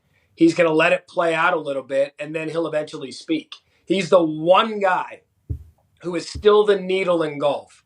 I don't care who is on top right now. I know it's Scotty and Rahm and all these. That's fine. Tiger's still the guy we're all waiting on. And so he's pretty pragmatic with his decisions and how he wants to go about putting a message out there, because Brands Tiger is still one of the biggest brands in all of sports. And so he's going to wait, and I think he'll gather some information, and then he'll eventually speak, because all these guys are waiting to hear from him. Me, players, everybody. He's got that indoor league coming. They got 125,000 square foot warehouse in Florida that they're building to have 2,000 fans in. Yep. And it's going to be an indoor golf league with teams of 3 taking each other on from the PGA, who has part ownership, which I guess means Saudi has part ownership of as well. Yeah, and right of first refusal. What does that mean for this? Because this deal was already done versus what's going forward. Who knows? But this should be pretty electrifying. They'll be driving into an IMAX screen, which will act as a golf simulator. And then that'll tell the distance from the pin. And then they will work the short game inside of the warehouse right there with a little practice green pretty much around it with sand and everything. Yeah. So they're playing 18 holes. I assume it's going to be quick. Yeah. Should be electrifying. Some incredible shots can be had. I mean, chip-ins are still going to be chip-ins, especially if there's real money on the line, which there could be if there's real interest. Why wouldn't there be? And then you start really, that's a whole nother sport almost. Correct. Topgolf changed the game. Yeah. Topgolf changed the game. That becomes a whole nother sport, though. People will try to build that For sure. in places. This is great. And Tiger is a main part of that, to your point. Yeah, he grew the game back in the mid to late 90s. That's when I started loving golf, back when Tiger was coming up, right? Because golf was a nerdy white guy sport, old guys, right? And then Tiger comes up, 96, 97, and I'm killing people at Saguaro High School, as you saw there. And I'm like, well, wait a second, golf, this could be cool. This could be something, and it looks like he's going to do it again, because you got to grow the game. You got to get some of these younger fans involved. The demographics change all the time, and I think it's going to be fun. Music playing, mic'd up, probably. X Games golf. X Games golf is still happening. Sal By the way. Mack. Hey, why don't you? Sal Mack. Hey, This is your fault. You. Mm-hmm. I've seen 0 X Games highlights on SportsCenter. What the hell? None. 0. I seen a guy do a 900 the other day. Yeah. I seen it on my phone. Matt? Well, when I get off my month-long vacation, I'll start. Oh, I haven't been there, he said. Smart. Good day. That was a good play. That was a good counter. Like the 120 Heat with the pads. Then, I mean, that's good counter. Good points. That is great. That's happening right now. You know that, though. X Games are currently happening. X Games of golf would be sick. Like, Top Golf has become such a phenomenon, obviously. I think the first one was in Scottsdale. So I would assume that, wasn't it? The first one was I think it was in the Texas area, maybe. Top Golf? I thought it was in Arizona company. Yeah. Well, they're putting the first one of that pickleball breakfast is going in Arizona. No, yeah, but I thought Top Golf was there. Anyways, whatever the case, whoever founded that or thought of that, they had to know immediately. Yeah. As soon as you open the first one, it's like, holy shit, this will be everywhere. And I think it's because there's music. It's like a hangout. Yeah. That indoor golf could potentially be the exact same. And if that's that, good for golf, good for everybody. And they have potential $650 billion to tap into if it's succeeding. Hanging out. If it's succeeding at all, they will. Right. You know what I mean? Yeah, pump it. Let's make this bigger, better, stronger. Different cities. Take it on tour. Yes. Yeah. Absolutely. Mm-hmm. And I think it's all because Tiger didn't want to walk the golf courses anymore. Allegedly. Is that what it was? Golf carts. He didn't want to take a golf cart in public. Oh. Doesn't want to be soft. How much do I love that? He's like, everybody's comparing me obviously to Jack and those that come before, and now I am the guy. Can't let anybody see me in a fucking golf cart. Not a chance. Because if he wins in the golf cart, he's going to be thinking. Oh, yeah. Nobody's going to take this seriously. Exactly, yeah. So what's only golf cart he takes is him and Charlie playing at the home club. Otherwise, that guy's not going to do it. Hey, he's good, that kid. Oh, yeah. Obviously. I mean, I guess we should have known that. You have a golf coach who happens to live in your house. Yeah. And your swing is better than his, he said. These were the mistakes that I made that led to my back issues. Let's go ahead and not put those in here right now. Nip it in the bud. So you can do it even further. I can't wait to watch him do his thing. Tone has a question for you, Matt. Yeah, Matt, this may sound stupid because he is the world number one and he is the favorite to win the US Open. But, I mean, Scotty's been top 12 for his last 15 events. I think like November, October 2022 was the last time he finished outside of that. But is Scotty, is he not underrated but not talked about enough? You know that it's exactly well put. He's the number one player in the world. He's got a major championship. You just gave all the stats. You know what it is about Scotty? Scotty doesn't make it about Scotty. Scotty. He's Joker. He's Joker. Yes, Scotty's the guy that puts slippers by his bed when he goes to bed. He's got slippers on the side of the bed, makes his bed every morning, folds it in military corners, and has a nice glass of milk when he starts the day. He's a wholesome dude that just dominates golf. And so there's not much to it other than good golf. And so we like the players who give us stories. And Rahm, we know he's fiery. Rory's world class, but he's a guy that'll say anything. And so I think Scotty is a lot like when Jordan Spieth was up there. It's just a good, wholesome, really, really good golfer. And that's just the way it is because there's really not much else to him other than the purity of his game and his life, I guess. What you just said there, when Jordan was up there, he's kind of a similar run as when Scotty's up there. I think that's the most impressive thing about Tiger, right? This is Tiger's like the New England Patriots. The New England Patriots made people get confused about how hard it is to be great in the NFL. Okay? They were confused about how lucky you have to get, how good you have to be, when you have to be good, when you can be better. Like, just for that sustained success for like 20 years, everybody's getting compared to that. It's absurd to even think about. I mean, the Chiefs right now are in the middle of it. We might watch another 20 years. True. I have no idea with how good Patrick Mahomes is, but it's going to be fucking tough. Just because of how stacked the AFC is and everything. Tiger did the same. Tiger was good for so long. Just so long. And then he was gone, then he drops back in, then he's on Sunday, he's in the hunt or whatever. It's like this guy's been, Jordan had a run, Rory had a run, right? Yep. Scooty's up there right now. It's like, and then the fall seems to be pretty significant, like hard. Yeah. And then there's like another climb potentially for some of them. Is that an accurate reading, you think, of how it all goes? Yeah, 2000, 2010, that decade from Tiger is the greatest golf ever played. And you could argue the greatest dominance in any sport ever played. Because you're playing against how many guys in the field every week? 80-plus guys. There was here's how insane Tiger was. There was a legitimate conversation in Tiger's prime where you would take Tiger or the field. And most people would take Tiger in that bet. when he was at the height of his powers. Yeah, those were actual And bets. so- Do you want Tiger Woods or these other 130 people? And In the golf- only guy since then, and someone said Brooks Koepka. Koepka, when he won back-to-back PGAs, back-to-back US Opens, when Koepka was at his peak, that's the last time I think we've seen a guy that's like, you know what? That guy's the one guy that can go out in the field and beat everyone's ass, run away, and hide. Yeah, and feels like he's back at that, which is cool. Also, with how much he's been celebrating this, feels like he's enjoying life. Yeah, dog. And he's playing good. It's like, I'm excited for what this PGA Live combination thing does for Brooks, because I don't think he's going to want to do anything really with the PGA, right? No. He's a majors guy only. Yeah. So I'll be excited to see what other events happen, like this indoor golf league. Like if it's in Florida and Brooks lives there and there's a lot of money to be had, I assume Brooks is going to go in there. Elevated events. Yeah, I assume he'll do that. And then his legacy just grows and grows and grows. But there was a time when we were watching Netflix where we thought this guy's never going to be able to fucking golf again. Yeah. I talked with him. I walked with him at the PGA Championship during the practice run on Tuesday, and he and I just had a great conversation about life and where he's been. And he basically said, man, I was at my lowest of lows because I got hurt and I started picking up bad habits. He's like, so all my bad habits on the golf course because I was compensating for other things. So his swing coach, Claude Harmon, was like, dude, you're going to put everything down for a month. I don't want you touching anything.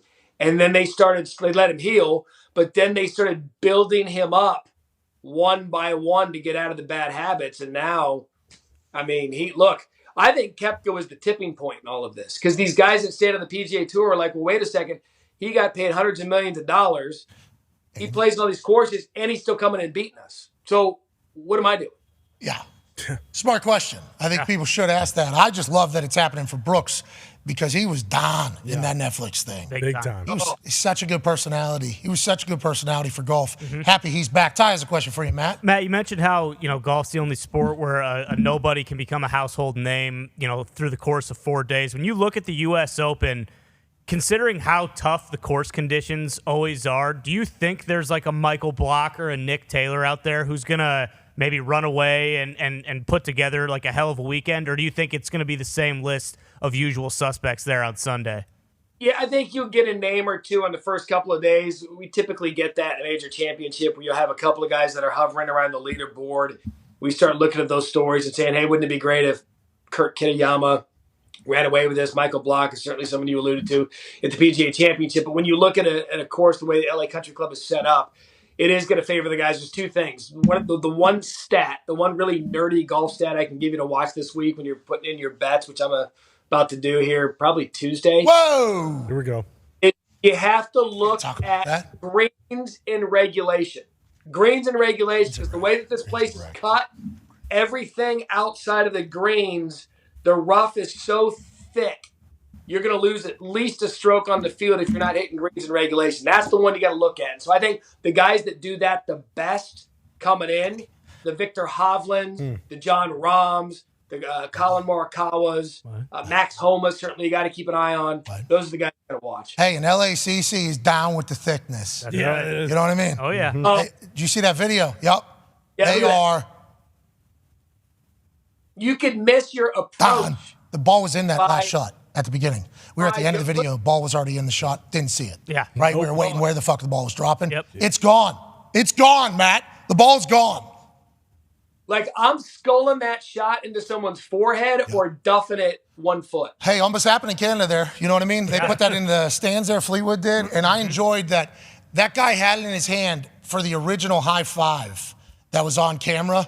And somebody told him, you should not have touched that.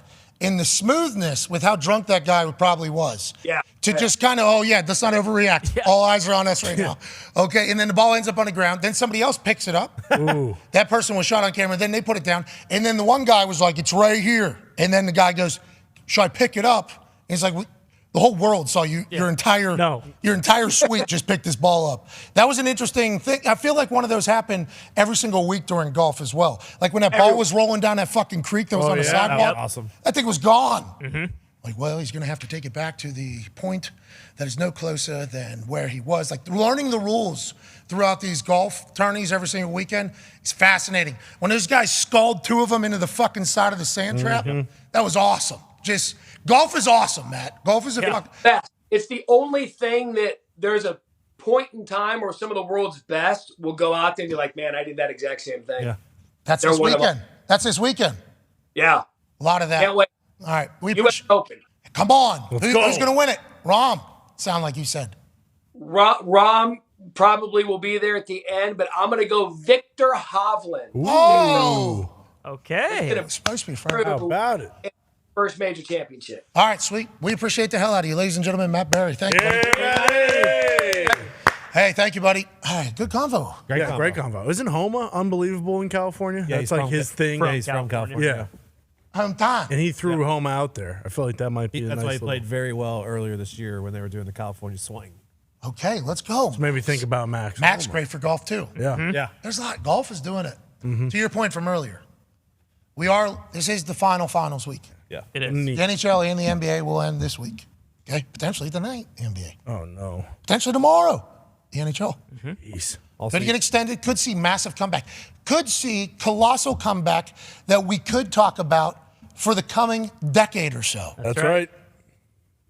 But also, potentially, no sports after tomorrow Yes. in the major sport conversation. And golf's like, how you doing? Keep it moving. We got a fucking show for you. Don't worry. I really enjoy watching it, more so this year than any. I think because of the baby, just like being there, like golf is fantastic. Speaking of, you know what U.S. Open Sunday is? Hell yeah. Happy Father's Day to you. Happy Father's Day to you. Happy Father's And you. Happy Father's Day to you and to you. You guys too, man. Oh, no, I'll stay out of it. I don't have any children. Hey, happy Father's Day. Happy Father's Day. Happy Father's Day, guys. I got a text from somebody that is a father. Text me, how about it this Sunday? Take it in, you know? Nice. I'm like, you know what? I will, actually. This baby is awesome. It's getting to a really cool point, you know? Now, granted, the wife is kicking a lot of ass here, okay?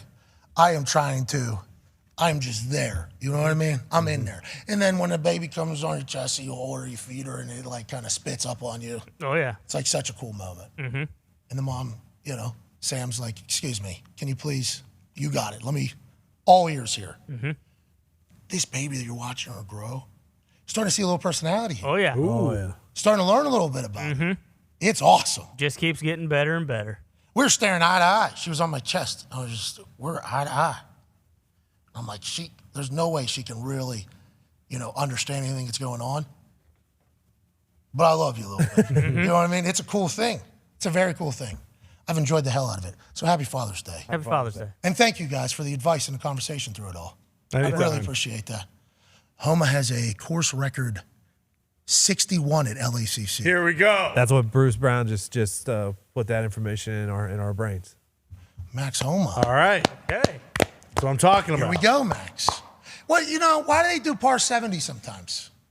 I don't like that. You like 72? 72, yeah. Yeah, I feel like that's the more standard. But I guess if they want to make a course longer, you just go ahead and shave off a stroke for a par. I guess. Make it harder. Yeah, I guess you can just make it more difficult. Par 5s become par 4s. Yeah, that's not good. Not at all. No. Not at all. Yeah, need those scoring opportunities. I really enjoy golf. All right, let's get to a break. I enjoy the guy that we're going to talk to on the other side as well. Absolutely. The guy we're going to talk to on the other side is not only a legend, but a guy that Matt Barrie said he would run him over. That's right. Yeah, he did What an say that. interception you posted, by the way, yesterday. Dude, I didn't post absurd. it. I just you quote tweeted somebody else that saw it. Great interception. I think he had a broken hand there Yeah, he on did. 7. Future Hall of Fame quarterback. AJ Hawk, no, not a run. Let me drop back into coverage. Give me that. Down 10. Oh, oops. Starting the fourth quarter with the ball in whose hands? Ours, because of my hands that are busted. AJ Hawk. Get the fuck off me, he said to the offensive lineman at the end. No sleeves. Give in me the that. Snow. Give me that. One-handed snag. I believe he has a cast on. Antonio Brown, part of the tackle there. Yeah. Holy shit. Whoa, AB. Antonio Brown also tackled Eric Swope, the tight end for the Indianapolis Colts, on my only completion in the NFL. That could have been a touchdown, but instead, guy was tackled at like the 8-yard line. That's right. Not afraid to stick his helmet in there. Well, we wish you would have done a little less, I think. Let's go to a break. AJ Hawk's on the other side, and Gumpy. More sports convos. Like Troy Polamalu said what happened. Yeah, he did. He did. You know what I'm talking about. Son of a bitch. If you don't know what I'm talking about, you're going to find out. Troy Polamalu tried to ruin my life. And he did. He had me in the first half. He did. There's a long time I was pretty miserable about that. I've recovered since, but it is a moment that should be in my Rolodex of life. I've been living the dumbest life of all time, okay? Documented. You've seen it. I've seen it. Why is it happening? Who the fuck knows, okay? Mm-hmm. I'm just going to try to enjoy it. Supposed to have a touchdown in Heinz Field. Yeah. Supposed to have a touchdown in Heinz Field. Yep. Supposed to be in there. Kickoff Super Bowl, that's pretty cool. Mm-hmm. Undefeated WrestleMania and sanctioned matches, that's fucking sweet. Pretty sweet.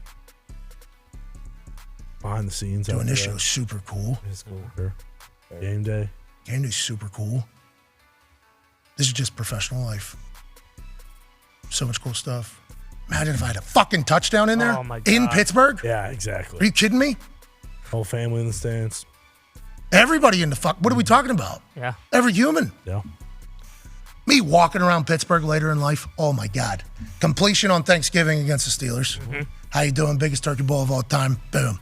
We would lose by 21 points. No one needs to remember that. And then a touchdown there. Oh my God. The conversations would be amazing because I have some die-hard Steelers friends. Mm-hmm. Die-hard. Oh, yeah. I mean, you boys, Bones Oh, baby. Oh, man. Bones would actually die for the Pittsburgh Steelers. He would. 100%. Front Right line. now. Yeah. Would actually, which is crazy to think about. Mm-hmm. I do believe in the right situation, if he was offered something, he would take brutal harm to himself for the good of the Pittsburgh Steelers. Not even a question. He'd do anything. I don't know about die because of like the full implications of that. Can't when rule he's it a out. kid. He would cut a limb off of his body on his own. Yeah, kind of like what Greeny was saying about when Aaron, Sure. but like actual. Yeah. Like would actual. Yeah. Oh, fuck. All right. Yeah. Whole. Boom. Would do that. If I'd have touchdown. But instead, I got Troy Polamalu'd, That would have been fucking which I guess a bunch of people have gotten Troy Polamalu'd. Yeah. True. The reason why he's Troy Polamalu is because Troy Polamalu'd people. Yep. And that means, oh, you think I'm going to be here? Boom, I'm not. Art of War, Shinzu, rest in peace. Instead, I have to check out of a fucking 100%er, fake field goal. That's a high-scoring football game. Go back to the beginning of that thing. Beginning of the video. Okay, so there's me literally yelling. Jack Doyle's like, what? Go back to the beginning. Jack Doyle's supposed to block differently for this. So Jack Doyle's literally like, no, we didn't black out of this ever. This was a guaranteed fake field goal touchdown. Walk in. Walk the fuck in. And Jack Doyle's looking at me like, what? Is Pat a little softer in there? Wait, what do you mean? Well, he doesn't. How you're going to score a touchdown here? Don't. Yeah, just kick the fucking ball, okay? We're not running it. And then the sideline. Chuck's like, what the fuck are you doing? What the fuck am I doing? I mean, we're kicking it. We're kicking the ball. For the half, too. That would have been huge. Huge. Colts haven't beat the Steelers since 2008. All right. Boys, Goals are terrible. that whole corner there, too. That's Yep. where we walk in and out of. There's a lot of chatter in that area. Okay, a lot of chatter. College, Yep. pro, Oh, yeah. lot of chatter in that corner. So now I'm dancing in their faces. Yeah. Oh my God! Obviously I would have done nothing to score that touchdown, but I would have acted like I did something. Absolutely. Still Still counts. scoring it. Is that the game Ben threw for 500? Yeah. Probably. I mean, it's 35-17 in the first half. See, you should have got it because then it would have been awesome. You guys still would have lost, but you would at least had that touchdown. Yeah, that's how everybody. I hope you guys lose, but I hope you punt good, man. Hope you do good. Would have been nice. Thanks. Very nice of you. My life's miserable. We lose. You know that. But our life's good. All right. Let's get to a break. Can't win. AJ Hawk on the other side. Against There we the go. Bumblebees. Troy Polamalu's given his reasoning for why he fucking ruined my life. Troy. What's the point, Troy? I think I had my magic thumb in my holster there. I think I was going to make a handkerchief disappear. Oh, Shoulda. that'd have been all time. Why is he over there? Why is he over there? Why are they overloaded to the sideline on a field goal that's short? There's no reason to do that. You're gonna. There's more space over here. So you're gonna want to. But instead, why do you do that? It's ridiculous. His hair just fucking so beautifully I know. Head and bouncing shoulders. over there. It's like, how can you not see him? I felt like one of those quarterbacks that as soon as he threw the ball, no. Why is that fucking guy here? Didn't see him. Got Polamalu, dude. Yep.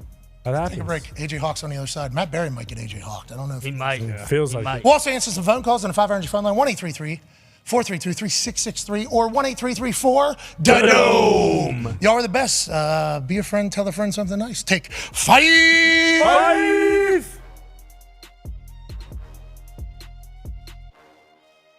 But then as we learn more and more about you, and I think the Masters does a great job of telling stories, and that's why it is so big internationally, I'm a small swinger, half swinger as well. The reason why I do it is because I'm not athletic enough to make solid ball contact, so I have to shorten that thing down, and I'm nowhere near as flexible. I learned about you that your swing is like that potentially because you were born with club foot. Is that the true beginnings of why your swing is the way it is? I've learned recently that when it comes to club foot, I'm in a less severe end of the spectrum based on the people I've met. But if I have to give you an image, I mean, if this is my leg and my foot, right? Looking from the side, my leg up until the ankle's fine, and then my foot was turned 90 degrees and then another 90 degrees this way. So the whole outside of my foot and the top of my toes were on the ground. When was this? When you were a child? I was born like that. Dude. Hey, buddy. Look, you get this. What's up, buddy? There you go. So, how are you? You want to bring me a chip? Look at that. You know that they were hungry? Hell yeah, that's the most relatable thing. I'm keto. I can't eat that. So the funny thing is, I was born with that, and then at the time, the process is they took my foot and broke it into place. So an specialist broke my ankle in place, cast it right away. My parents saw me with the cast on within 20 minutes of being born. What that did is, when you're growing so much, how you doing? Look at that. Don't cancel the show. Now you do whatever you want. When you're developing as a child so quickly, that leg didn't develop the same way. So from knee down, it's smaller. See you later, buddy. Go with him. Hey, see you, dude. He likes being on TV. Hell yeah, you look very natural. Ain't he incredibly cute? Yeah. So from the knee down, just developed differently? From knee down, my leg is a little shorter. For most Americans, about half an inch. And then my right foot is smaller as well, with very limited mobility. The way my ankle developed, it's barely anything. So for that reason, I had to get 2 surgeries to stretch my Achilles tendon to get a little bit more mobility. But even then, it's very, very, very limited. So when you're talking about loading your right hip in golf, my ankle can't support a full turn. Therefore, 3/4 swing. That's basically what it is in a nutshell. It helps to be a big enough athlete in golf to still get the leverage to hit it long enough. But yeah, that's the way I have the swing I have.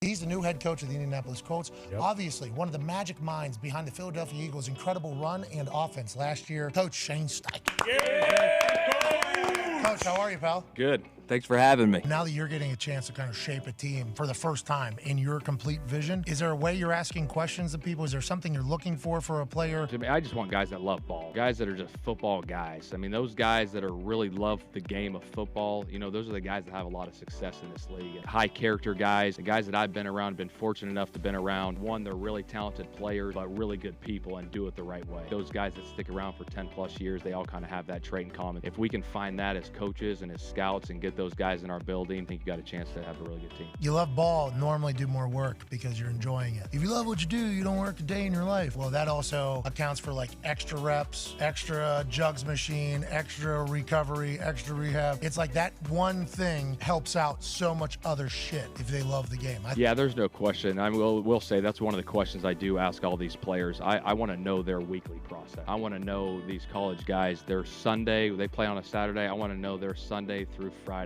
what they do to prepare to get ready. From every detail, when they come in the building, when they leave, how they watch tape, how they break it down, when they work out. You can tell from that answer, I think, quickly, right, whether or not they love what they're doing. Some guys are a little more detailed than others. Is it the end-all, be-all to what I think about a guy? No, I think it plays a part into how much they love football. Guys that play a long time all watch film. That's what I've learned. When I got hired, you know, guys heard me say this, my philosophy is, you know, we're going to throw to score points and run to win. That's part of it, but again, the flow of the game is going to dictate that. You could still be explosive running the football. You can create those explosive plays. The flow of the game will dictate how the game is called and how we're playing. Throw to score points, run to win. You got bars, bro. What has it been like knowing that this is your first year going into a draft and there's a lot that is kind of on the line at the most crucial position on the entire team? Yeah, I think we've had a lot of conversations. They're still ongoing. You know, we're 6 days away from this thing, and, you know, people always ask, like, who you guys taking? Well, we'll find out when the draft comes. You know, there's going to be a lot of moving parts that happen in that draft, but we're just trying to find the best players that are going to give us the best chance to win. That's it. People say, what type of quarterback you want? I want the guy that's going to give us the best chance to win. How do you find that out? Is it workouts? Is it questions? What about this S2 thing? Have you heard about this? Yeah, I've heard a lot about it. I've heard a lot about different tests, different things. You know, we take everything into account. Not tests, but obviously who the person is, what he's like, personality, his traits, how he is around the building with his players. And obviously the tape speaks for itself, you know, on a lot of these guys. And a lot of these guys have talent that they can play really good football. So it'll be interesting come Thursday.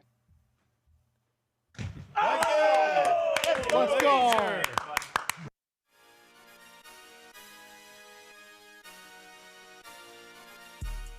Hey, Why? let's This show fucking stinks, and the fact that you listen, we are very, very thankful for it. AJ, you never cease to amaze me with your toxicity, pal. You got a couple of these? God damn it! What the fuck are you doing? Fuck Boston.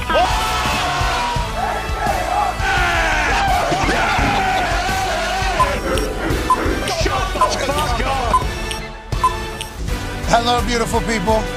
Welcome back to our humble abode, the Thunderdome, on this glorious Overreaction Monday, June 12th, 2023. Hour 2 of the program starts right now. Sports are happening. This is the final week of finals. We got the NBA Finals this evening and then the NHL Stanley Cup Finals tomorrow. Both of them could be the final game of both of the seasons. Joker and the Nuggets could win the first ever Larry O'Brien trophy for the Denver Nuggets this evening at Mile High in Denver as 8.5-point favorites. And tomorrow, the Vegas Golden Knights can win their first Stanley Cup for a franchise as well. It's a beautiful time. The Toxic Table is here at Boston Connor and at Ty Schmidt. One half of the Hammer, Dahn Cowboys, Tone Diggs is here. And joining us live in an attic in Ohio is a man who's a college football national champion, a Super Bowl champion. He's the all-time leading tackler for the Green Bay Packers, father of 10, COVID survivor, champion of Ohio! In Matt Barrie's bitch. I didn't say it. Yeah, that's right. AJ Hawk, ladies and gentlemen. Did you hear that? Did you hear that?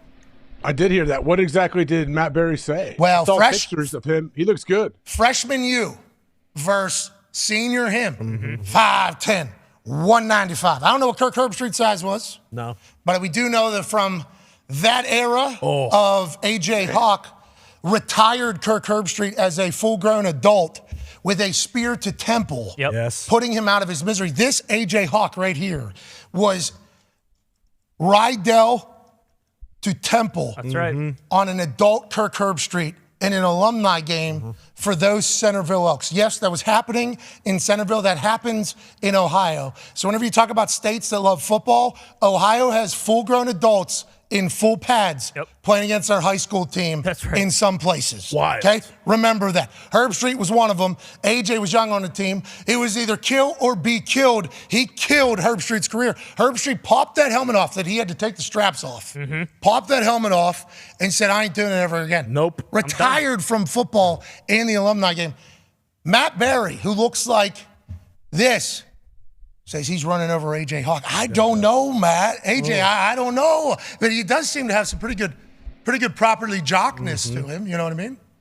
He looks good. I could see him being, did he play safety on defense? I could see him decapitating some people out there. Oh, 11 looks like a good safety. Great safety. And I'm probably slot receiver, too. Oh, so he's a lot bigger than me. In that picture, I'm only like 155 pounds probably. Yeah, but you know what they say about the dog and the fight thing. Exactly. You know what I mean? The fight and the dog type thing. Ohio dog. An Ohio dog. Big dog. Big fight. And those shoulder pads weigh at least 65 pounds. So. Did you hear his count? You're right. Correct. You're right. So you might have been 195 as well. Exactly. We don't know. We honestly don't know. Full pads, yeah, no question, full pads. Boom. So you're right in the same weight class. I mean, you're doing percentage after weighing in. That whole thing, he's kind of got you. He's got big shoulder pads, too. I mean, Barrie, it looks like he's got a neck roll on, I believe, too. Yeah, it looks like neck roll. Dude, he used to put his face in there, I think. Oh, yeah. Do they have live elks at your guys' games?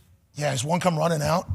They sacrifice no, that'd be him. awesome if somebody rode like a big elk in the games. They have a big elk head in the gym where we play basketball. See the elk? We killed it. Yeah, AJ cut its head off. We're the elks now. With an axe. Yeah. Is that what you guys did?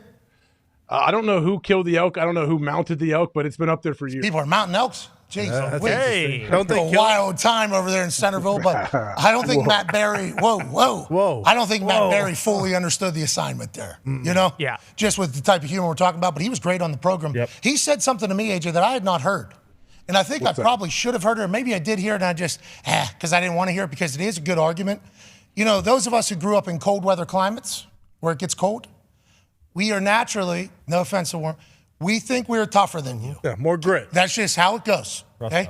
If I can open the fucking door and get pneumonia, that's a real thing. Foxy laid it out in a beautiful fashion because he's from Michigan. It gets like negative there, and they still have to go do school and stuff. Negative 10, 7 a.m. You got to scrape your car and go somewhere you don't want to go. Pitch black, dark. That's grit. Yeah, that's going to just naturally come from us living and being. Doesn't mean we like cold. No, doesn't mean like cold. But we naturally had to go through that at some point. So we're tough. He said, think about wearing those pads with the cowboy collar on he has in 115-degree weather in the middle of the summer. It's like fucking valid point. Great point. Valid point, AJ. Don't you think? I think it is a valid point. Yeah, it's just different. Like people that have grown up in cold, I agree. Playing in when it's 100 degrees and humid, that sucks as well. That's very tough. But also, I mean, I played with dudes that came up from Florida and they got to Ohio State and like, man, we didn't realize it was this humid in Ohio. This sucks. Like we thought it was going to be cold here year round. Like, no, man, it's still pretty hot in the summer. Oh, you're saying we're training for your weather too? Yeah, okay. I thought the same. We're training. Is that what you? It doesn't hurt to play in the heat. Hot is hot in the summer. Okay. I don't know, Arizona, bro. It's dry. Yeah. Arizona is so hot. Tiles dry. It's ridiculously hot in Arizona, bro. It is the hot that has no water. Hot. It's a fucking desert. Yeah, it is different hot out there. I think I'd rather be hot than cold any day. Unless I'm sitting in a fire. Because hot doesn't hurt. It hurts to hit in the cold. It doesn't hurt to hit in the heat. It is so hot, too. I don't know if it's being kind of hammered home. Like, you can't walk on tiles in the summer in Arizona. You need shoes. It is so hot. Well, you kind of need that everywhere, but sometimes. But, I mean, to your point, you go outside, you're going to get physically injured. Yeah, I've never experienced it like that in Arizona like I did last year. Yeah, it was crazy. It was so hot. Remember that neighborhood we stayed in, Pat? That neighborhood we stayed in out in Arizona, I believe, was it? Yeah, for the Super Bowl? For whatever it was. The Super Bowl. Just happened. All of them run it, the LA one runs together. No concussion. They all run together for me. Yeah, of course. Every event. Whole life does. Yeah. Yeah, you won a Super Bowl, dude. Yeah, congrats. Hey, and the college football. Those are two different events. Yeah, remember? College football national championship, Super Bowl, two different events. Congrats. You were there. Thank you very much. But all those people in that neighborhood where we were staying, people were coming back. Like they stay there in the winter, and then summer comes, and they all get the hell out of town. They go back to wherever they're from. Yeah, you got to do what you got to do. I guess, there's definitely some pros, though, to having to battle desert heat in the middle of the summer when it comes to a little toughness. With that being said, you're right. Summers do get hot as fuck, I guess, everywhere. They do. So you just worry about people dying because it seems to happen in the heat a lot more than anywhere else. Anyways, he was good conversation. Yeah. Talked about golf. We talked about a lot of stuff. Let's start diving in to a little bit of football news. DeAndre Hopkins is going to be a Tennessee Titan. Yeah. Mm-hmm. Okay? Yeah. DeAndre Hopkins is going to be a Tennessee Titan. Let me tell you why. Whenever he landed in Nashville, and I assume he flew private, WNBA needs to do that. Yep. I assume he flew private to Nashville. He gets on a Sprinter van, and in there's a nice TV. It says, "Welcome to Nashville. Look how cool you'd look right here." Oh. Okay, top of the line. Pretty sweet. Top of the line, got the window open. He was enjoying his conversation with the driver. Probably giving him a tour around Nashville. Hey, right here, this is where Taylor Swift lives. What? Hey, right here is where Faith Hill lives. What? And living with Faith Hill was actually Tim McGraw. Guess what? Tonight, you got all access to a Tim McGraw concert. What? Oh, yeah, until you wear that cool hat you fucking wear, DeAndre Hopkins. Wear it to this thing. You're going to have an absolute blast. And it's not just about the music. Wait until you feel the scene here in Nashville. Imagine what this place would be like if the fucking Titans were going on to win. We need you to get there. I mean, the pitch that Nashville and the Tennessee Titans are making to DeAndre Hopkins feels like one where Vrabel's like, okay, last GM, you saw it, got rid of our guy. Okay, AJ Brown, you saw it happen. Messed up. Did you watch the video of me? Watch it back. I can voice over what I was thinking when the decision was made without my input being heard or anything. You hear me go, this motherfucker, actually. And then I get up and leave. So we need a guy. Okay, Derrick Henry can only do so much. Vrabel, what? Football genius, right? Yeah, absolutely. So if Vrabel's interested in DeAndre Hopkins, I think that says a lot, first of all. Sure. But also, I think this is from top down. The mistake that the last GM made, we need to fix. And if we fix it, we're heroes automatically. And D-Hop could be that for the Tennessee Titans, AJ. Is everybody, everywhere that D-Hop goes, are they all doing like this college recruiting situation? Like, that's awesome. The Sprinter van, his picture's already up in uniform. He's at a concert. That sounds like an official visit for a college kid. Yeah, it's great. It's brilliant. I love that this is happening for players. Not all players are going to get this. Okay, be who you can afford to be. But if you guys are getting this, congratulations, more power to them. We haven't heard much about any other visits except for Bill Belichick saying, I'm not a travel agent. No. Yep. Okay. So I'm not going to say something and then it not happen, and then you say that I misled you. That's not going to take place. Never. That's what Bill Belichick actually said to a reporter talking about the DeAndre Hopkins visit, because now I guess it's in jeopardy or it's upside down or they don't know information because of how good Nashville and Tennessee Titans are treating D-Hop. That might be the case. Joining us now is a man who has the answers for this. Okay. This guy is on ESPN every single day of his life. He looks good. Always. good. He's a model. Yeah. Mm-hmm. He's an actual model for a fashion company. Yeah. You know, at those fashion weeks, those companies rent out those places. They put on shows. Yeah. If this one particular company was to do that, like in Paris or Mm-hmm. any of these other places, he would be fucking walking the runway thing. Yeah, closer for it. This guy's a professional model. You could say that. He was in the NFL for 12 years. He's a spokesperson, a pitch person now. Yeah. For a shoulder relieving tool. Yeah, really cool. To make you feel better and be healthier. Mm-hmm. Ladies and gentlemen, the face of ESPN football, Dan Orlovsky. Yo! What's up, Dan? What up? How are you boys? Did I describe your life in this exact moment? You're crushing life right now, dude. Yeah, I mean, basically the reality is I didn't make enough money playing football, so I have to do all these other things to try to make up for it. Okay, hey, I respect that. Backup quarterback life is good, but you're going to have to work. I understand that. I appreciate that. What's this shoulder thing we're selling? Huh? Is this thing worked? You got it was, they're here. What do we got? Boom. Sweet. Dude, do we have one of these? How do I get one of these? And what will it do for me? Is it going to make me jocked? Am I going to get jocked from this thing? No, you could. It's a 60-day money-back guarantee, one-time payment fee, so you can get yourself one. Wow. It's helped me.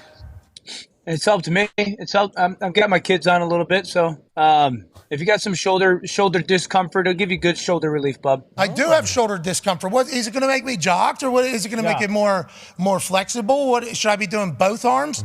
Should I make sure I keep it balanced? This feels like this is the Bowflex thing. Oh yeah. When Randy Johnson, after he blew up that bird, he was doing The blade thing. yeah, that thing maybe, yeah. Body blade? Yeah, there it is. Is that what this is? Is that what we're doing? Are we? Yeah, shake weight. Are we Yeah, I working mean, out it's- the whole fucking core here? Shake weight. Am I getting Yeah, jocked? dude, you do it 30 seconds. I don't know if it's going to help the core, but it'll help that shoulder discomfort. Your blood flow too. You sleep with the thing that attaches to the lower knee or the base of your knee, and then your wrist, and it helps blood flow when you sleep.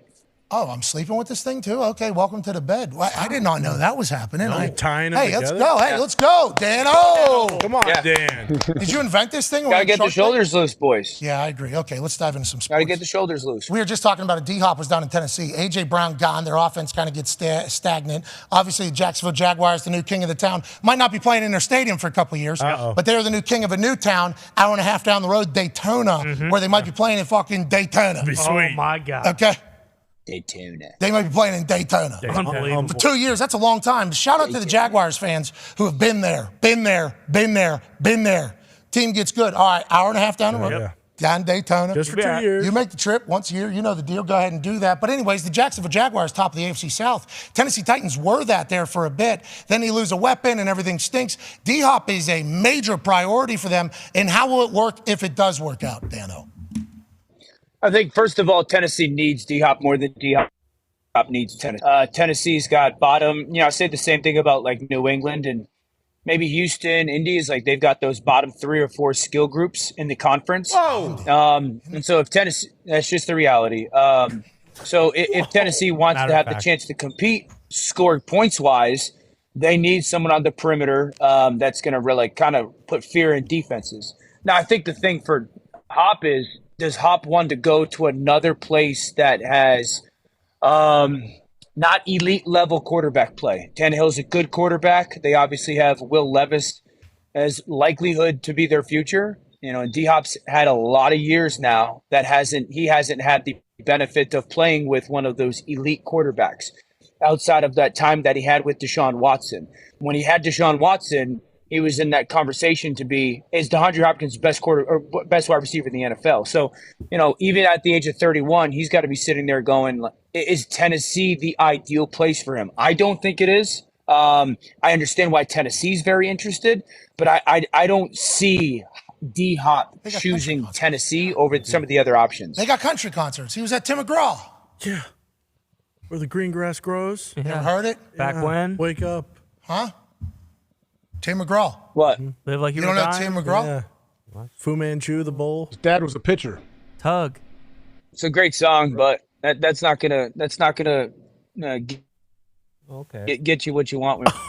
That's a Sunday night. At the end of the day, like Wake Hop up. wants to go be dominant, and It's a great Italian. What do you mean, dude? He's not going to Tennessee because of that. Geez, I don't know. Sure. I mean, that'd be cool to be able to do, wouldn't it? I mean, that would be a cool thing to do. It's such a bad move. On like a Wednesday? Like a Wednesday? Kid Rock. Let's go a Jelly Rolls perform. No big deal. Okay. I guess. Sweet. I guess I'll go watch Jelly Roll. Yeah.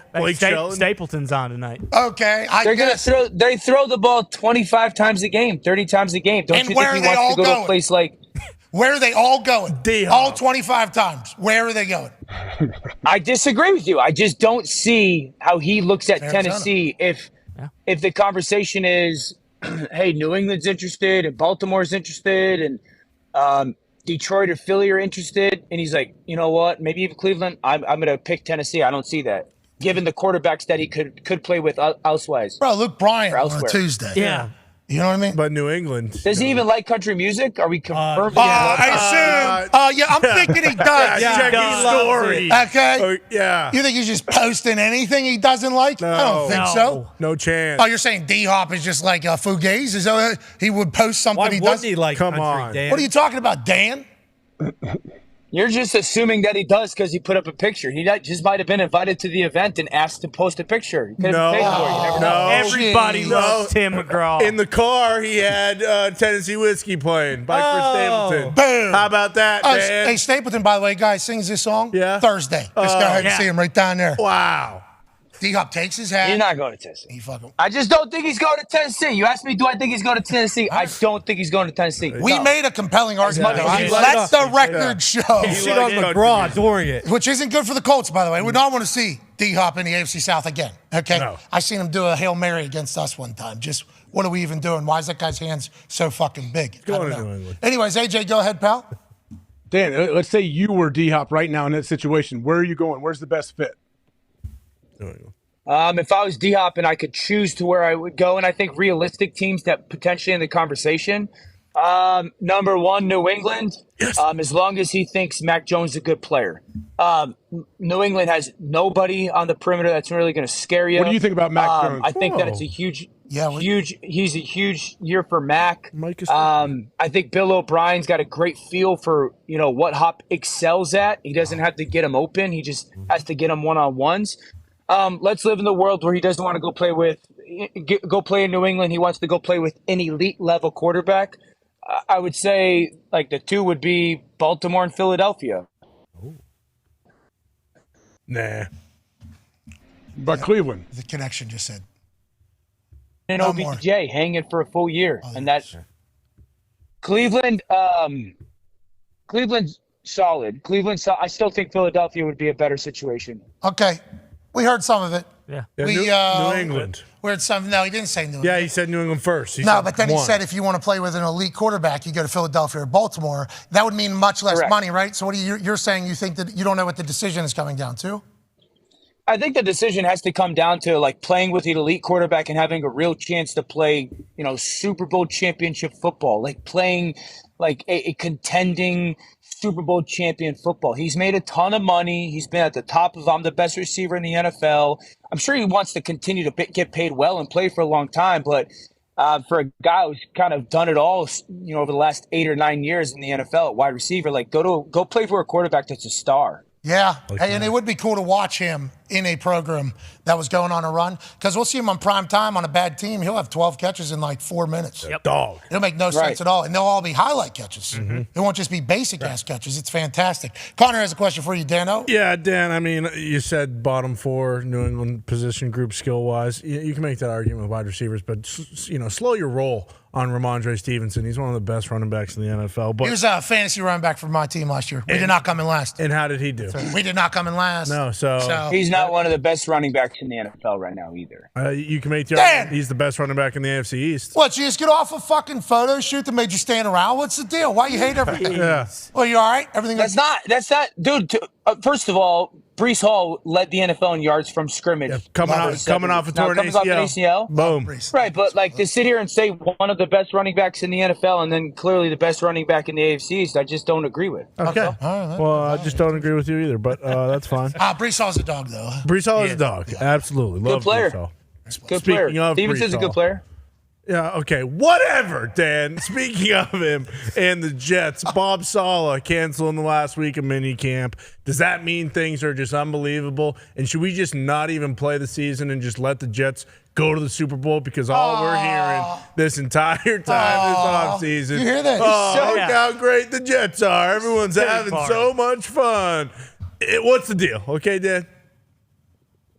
I just think like Rodgers hung around a little bit longer than they had thought. I think Aaron said that he was planning going back out west and then the calf injury, so he's around a little bit more. So that probably expedited their time together and the work they got done. So I'm a believer too. Like I don't necessarily know how much that you do right now actually correlates to August. I think because Pat knows this, AJ knows this. Like you start everything all over again in August. So they're meaningful reps, but you also are starting over again in August. So listen, the Jets are everything that is needed to beat Kansas City. The Jets have. Not a ton of teams have it. The Jets have it.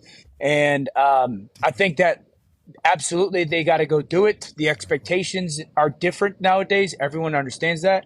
But I think Rodgers is going to play a lot more like the MVP years than he did last year. And I think that defense will be better than the unit that gave up 13 points a game last year. So I just think the Jets right now are exactly where they need to be. AJ, Aaron said he's having more fun than he's ever had in his entire life or something like that. What's that all about? Seems like seems he fit right into the city, didn't he? Oh, he said I'm having most fun I've had in a while.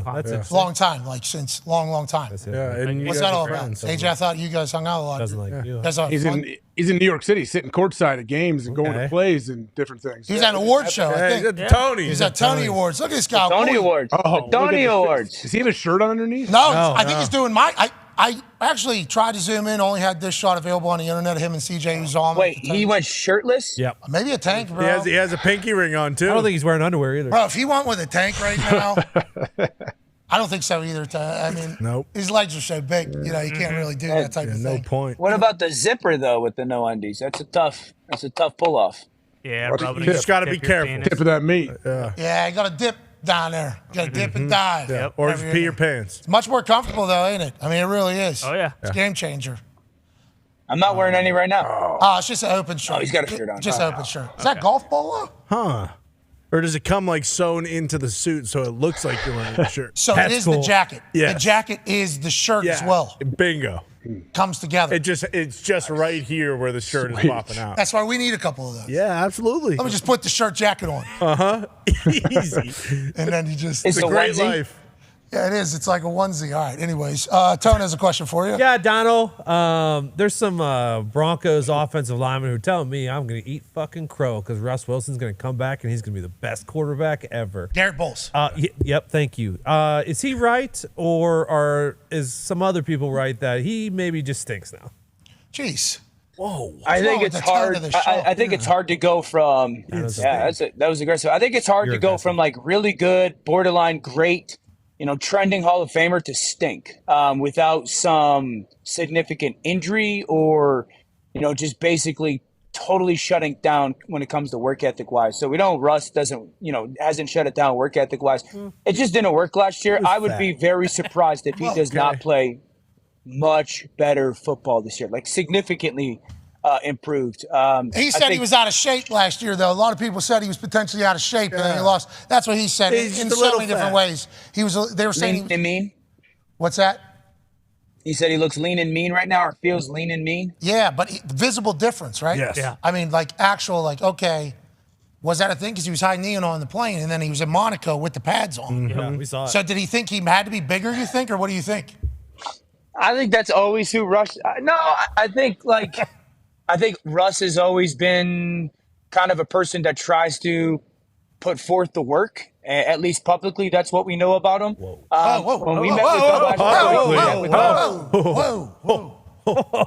When we met with him last year, he didn't kind of present himself to be out of shape. Russ has always kind of been stocky. I don't know. I'd expect him to play significantly improved football this year, for sure. Okay. I don't know if it's going to be enough to get them into the playoffs, but he'll play a lot better. Oh, Sean Payton can't get the Denver Broncos to the playoffs. Can't get the job done. Oh, wow. He feels lean and mean and ready to go. Properly jocked Russell Wilson right now. Properly But he jocked. doesn't look skinny there. I mean, he looks like stocky Russell Wilson. Like that. Properly looks like jocked. He's always properly jocked. Properly jocked. He lost 40 pounds in his face, though. Yes. Yeah, we've seen it. We've seen he went from my face to AJ's face. Yeah. From last year to this year. He was starting to look like some of the running backs that retire and then stop running. And kickers and punters. Everybody. But you're right. Running back certainly does appear to be a position that, if running is in the name of what I do for a living, when I get a chance to retire, I ain't ever fucking doing it again. No. I mean, he looks like the bus. Or he did. Oh, my gosh, That's not dude. true. That's not true. He did. The bus was so big. Do you remember? He was He- playing running back at 295 or something. Yeah. And just 290. just dancing, you know? Yo, you know who I saw you at CC on last week? Sabathia. Dude, you ever seen that dude in person? Yeah, one time, elevator, look straight up. What's up, dude? He's fudging enormous. Whoa. Holy hell, that was close. Oh my God. Had the first two there. I Last shocked three. how big a human being he is. You were so close to saying, Thought he why was not? gonna. You were close. And he made me think it, so I'm a bad guy now. Yeah, we're going to have to do the same thing, though. Mm-hmm. Kind of Yo, to do that. Connor, is it true that you went to Fairfield University? Dan, let's stay on topic here, please. Whoa, what happened? What are we What's going talking on about? here? What happened? Yes, What it's happened true. here? Yes, it's true. I might know somebody that went to school with you. Dano's investigating. You were smooching with Susie under the tree. No, I thought you wasn't. Was that up in your area up there? What's going on? Yeah, it's 10 minutes from there. It's an incredible academic institution. Which, Gosh I darn was like, right. wait, what? Sailing Like, school? 5 years. I mean, Yeah. it was he 5 got a years. chance to do the first year a couple times, but that's Yeah, exactly. You're big in. We got into lacrosse a little bit. That's your world, right? Didn't we tap in there? Have you seen us? We might become a lacrosse show if we start watching it more, which we need to start doing. Yeah. Yeah, you guys start watching more. No, shout out to the Staples High School boys. They won the state championship. That's the high school in Hell town. yeah, They won the boys. state championship again. Thought they were out of business. Hell yeah, boys. Back to back. Staples is back to back thriving. state champs. Wow. Okay, sweet. Staples the school. Yeah. All right, Dano. We appreciate you, Pat. I was on a golf trip the other day, and I just want to let you know that everybody now on golf courses yells, I got to go up and down, not up and down. I got to get this up and down. And I'm just like, Hey, that's awesome. That's really cool. to you're hear. starting a revolution, bud. No, that's good. You and Cal. It's been around a long time. You know what I mean? It was kind of just, it was being suppressed a little bit. It was. People get out of the city and they say you can't talk like that anymore. Mm-hmm. It's like, why? Well, because it sounds so ridiculous. You should not. Is that a Pittsburgh accent? All right, Dan. Feels like he perfect. Oh, wait. I thought it was West Virginia. All right, listen. That's an honest question. Me too. Everybody needs to stop. Okay, everybody needs. It's an honest question. I'm being dead serious. Indiana? Okay, you're just spitting in the face of Yinzers everywhere right now. Kindly leave, Dan. Yeah, this is disgusting. Okay, here you want to compliment it. You're forced to compliment it for the first time in the existence. Okay, suit up here at golf course, probably nice courses. Oh, yeah, for sure. You got these people saying up in Dahn. Love that. And then Dan has to drag it back down. What's that all about, Dan? I'm asking, is it an Pittsburgh thing? Is that a Pittsburgh thing? That's what I'm asking you. Yes, if you're genuinely curious, All right. which I don't know if you're being serious or not. I am genuine. I figured it was, but I didn't know. How's your golf game right now? You playing good? Is that the shirt you're wearing? The shirt that you're a model for? My golf game stinks right now. I stink. Why is it a bad mood? And what you do this morning, you just doubles all over the place? Oh, no. No, I didn't play this morning. I'm working today, dude. Thanks for watching. But There's a golf. I thought NBA Live Countdown was Is today. that not a putting green behind you? Yeah, there's a golf. You're at a golf course. no, this is ESPN. Oh, I didn't know that. Whoa. You get working down there? Campus is sweet. Where's all Yeah. the cars? I gotta do NFL today. At 4:00. All right. Let's go. What are you talking about? What are you talking about? We're gonna do running back conversation. Saquon. We're Not gonna this talk. I think the whole like running back is undervalued thing is probably not an accurate or as accurate of a statement as people think it is. Of course you do. We're talking Trevor Lawrence, kind of year 2 under Doug Peterson. Nice. Hop. Tennessee confirmed. Yeah, he's going to Tennessee. That's it. I think was at we'll do a little bit of that. All right. Well, good luck out there. We can't wait to watch. We've been watching all morning. Always do. You just look so good. We forgot about it. You know what I mean? Kind of get catfished. Yeah, It's like the no, Men in that must Black be the thing. case. It's like that Men in Black taser thing. Yeah. That's what you're radiating through the screen. They flash you. Because you're a model now. You know what I mean? Maybe I'm pregnant like AJ was last week. Boom. I don't know if that's possible, but hey, I don't think I am. I don't think I am either, ladies and gentlemen. Dan Orlovsky. He's glowing, though. Yeah, still. I don't think I can. He was on this morning, right? Yeah, he was on. We've seen him. Okay, I was going to say, if he's there right now and he's not on till 4, I'm like, what are you doing? He's also in sports. Exact same time he was on our program right there. I looked over yonder. He was staring at me. Had a jacket on, and in the on there with the jacket on, thought it was a full button down. That was just a polo. Yeah, smart. That was a little deeper polo though. Smart. So it gets to a jacket top probably. Dano. Not a bad play. Yeah, he goes hoodie with suit coat as well sometimes. He's a model, bro. Yeah, he was angry today though. For what? What's he selling? What I think clothing? those. I think that polo. Oh, the stretchy. That's not a polo. That's a short sleeve button down. Looks like. Okay, I thought it was a polo. I thought it stopped here. I might be It wrong. did stop. Yeah, right? Yeah, it was Okay. actually a really unique shirt. I've never seen one of those before. But the neck was like a dress shirt. Yeah. Stiff collared polo. Yep. Starchy. Oh, I think that's what he sells. Okay. So I think it's supposed to be a button down look with the jacket. Right. Classic Dan. Because I'm looking over here, button down. You know what? Classic COVID Zoom shirt they got created because guys, are wearing their boxers and suit tops. Well, Yeah. sometimes not even that. Wow, then they get that lotion and then Tubing. they're not muted. Yep, exactly. And that was the thing that we all lived through. Yeah, We a lot did. of people. A lot of people in those a were lot good of days. places. Those were rather ridiculous days. Then he Oh no! Oh no! What's he doing? What's he doing? Stop! Let's go to the phones. Cameras on. Let's dive into Saquon a little bit here. Yeah. I don't think it's going well. So the more we hear about it, and they signed Danny Dimes, and when they signed Danny Dimes, we immediately knew they were going to use the franchise tag on Saquon Barkley because in their minds, old Dayball over there, he had the boys running towards the end of the season there. The offense was flying around, the defense was. Hey, it's a massive wins in Minnesota. I do recall they had a big time win. Here we go. We bring everybody back. The fans will be happy. Our team will be good. We'll be off. We got to get a deal done with either Saquon or Danny Dimes. We're either going to franchise tag Danny Dimes and get a deal done with Saquon, or we're going to get a deal done with Danny Dimes and we're going to franchise tag Saquon. That was kind of our understanding from outside in. We might be wrong, but I believe that is what we covered for like 2-3 weeks. And we said it and nobody corrected us outright. So we're going to assume that is an accurate depiction of how the fuck it was going over there. Saquon said, well, wait a second. That's your idea. That's not my idea. I'm getting $10 million. I should be getting 15, maybe 14, 16. And you put that over a couple years, that's a vastly different life than if I'm just making what the franchise tag is. And now he was at his camp and speaking to the media, had a sweet shirt on while giving an interview, and was asked by an ESPN reporter basically about how it's going with the New York Giants and if they're negotiating. And this is what he had to say.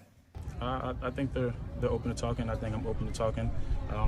But I think at the end of the day, when you really break it down and look at it as a whole, it's no rush. It's no rush. We still have time. There's still time on the table to get to July 17th. July 17th is not tomorrow. It's not in a week. We still have time, and that's how I look at it. I guess that's like the naive way to look at it, and I could be completely wrong. But for me, that's how I look at it, and I trust my team, and hopefully I trust in the Giants that we can get something done. Joe was very open. They pulled the offers. Did that surprise you at all? Like going through this process? Like I said, that's for a whole nother time. Saquon, quick question about the market for running backs. Do you think maybe, in the next collective bargaining or something that the union and the owners can come together and find something? So we don't have his answer to that, but we do have a follow-up statement he made to Adam Schefter via a notes section app text, we do believe. Schefter says, Giants franchise running back Saquon Barkley confirmed after the Saquon Barkley youth football camp that he had a 6 shirt. Like 6 shirt. Awesome. You get a free, if that shirt comes with the camp price, It probably does. Worth it. I'm fucking in. And go I ahead. think he had a shark tooth diamond necklace. Sick necklace, too. I mean, he looked very, very cool, but that was his first time really speaking about it. His words, Adam Schefter, in a follow-up, as I have previously stated, I'm not looking to set any contract records. I'm not demanding to be the highest paid player in my position. I understand the current market. My goal is to just be compensated respectfully based on my contributions to the team on the field and in locker room. I've been in talks with the Giants throughout the offseason. If at some point there's a deal that is fair to both sides on the table, I'll be ready to sign it. So here we go. The classic, you put a number on me, and I will judge whether or not I think that's respectful or not.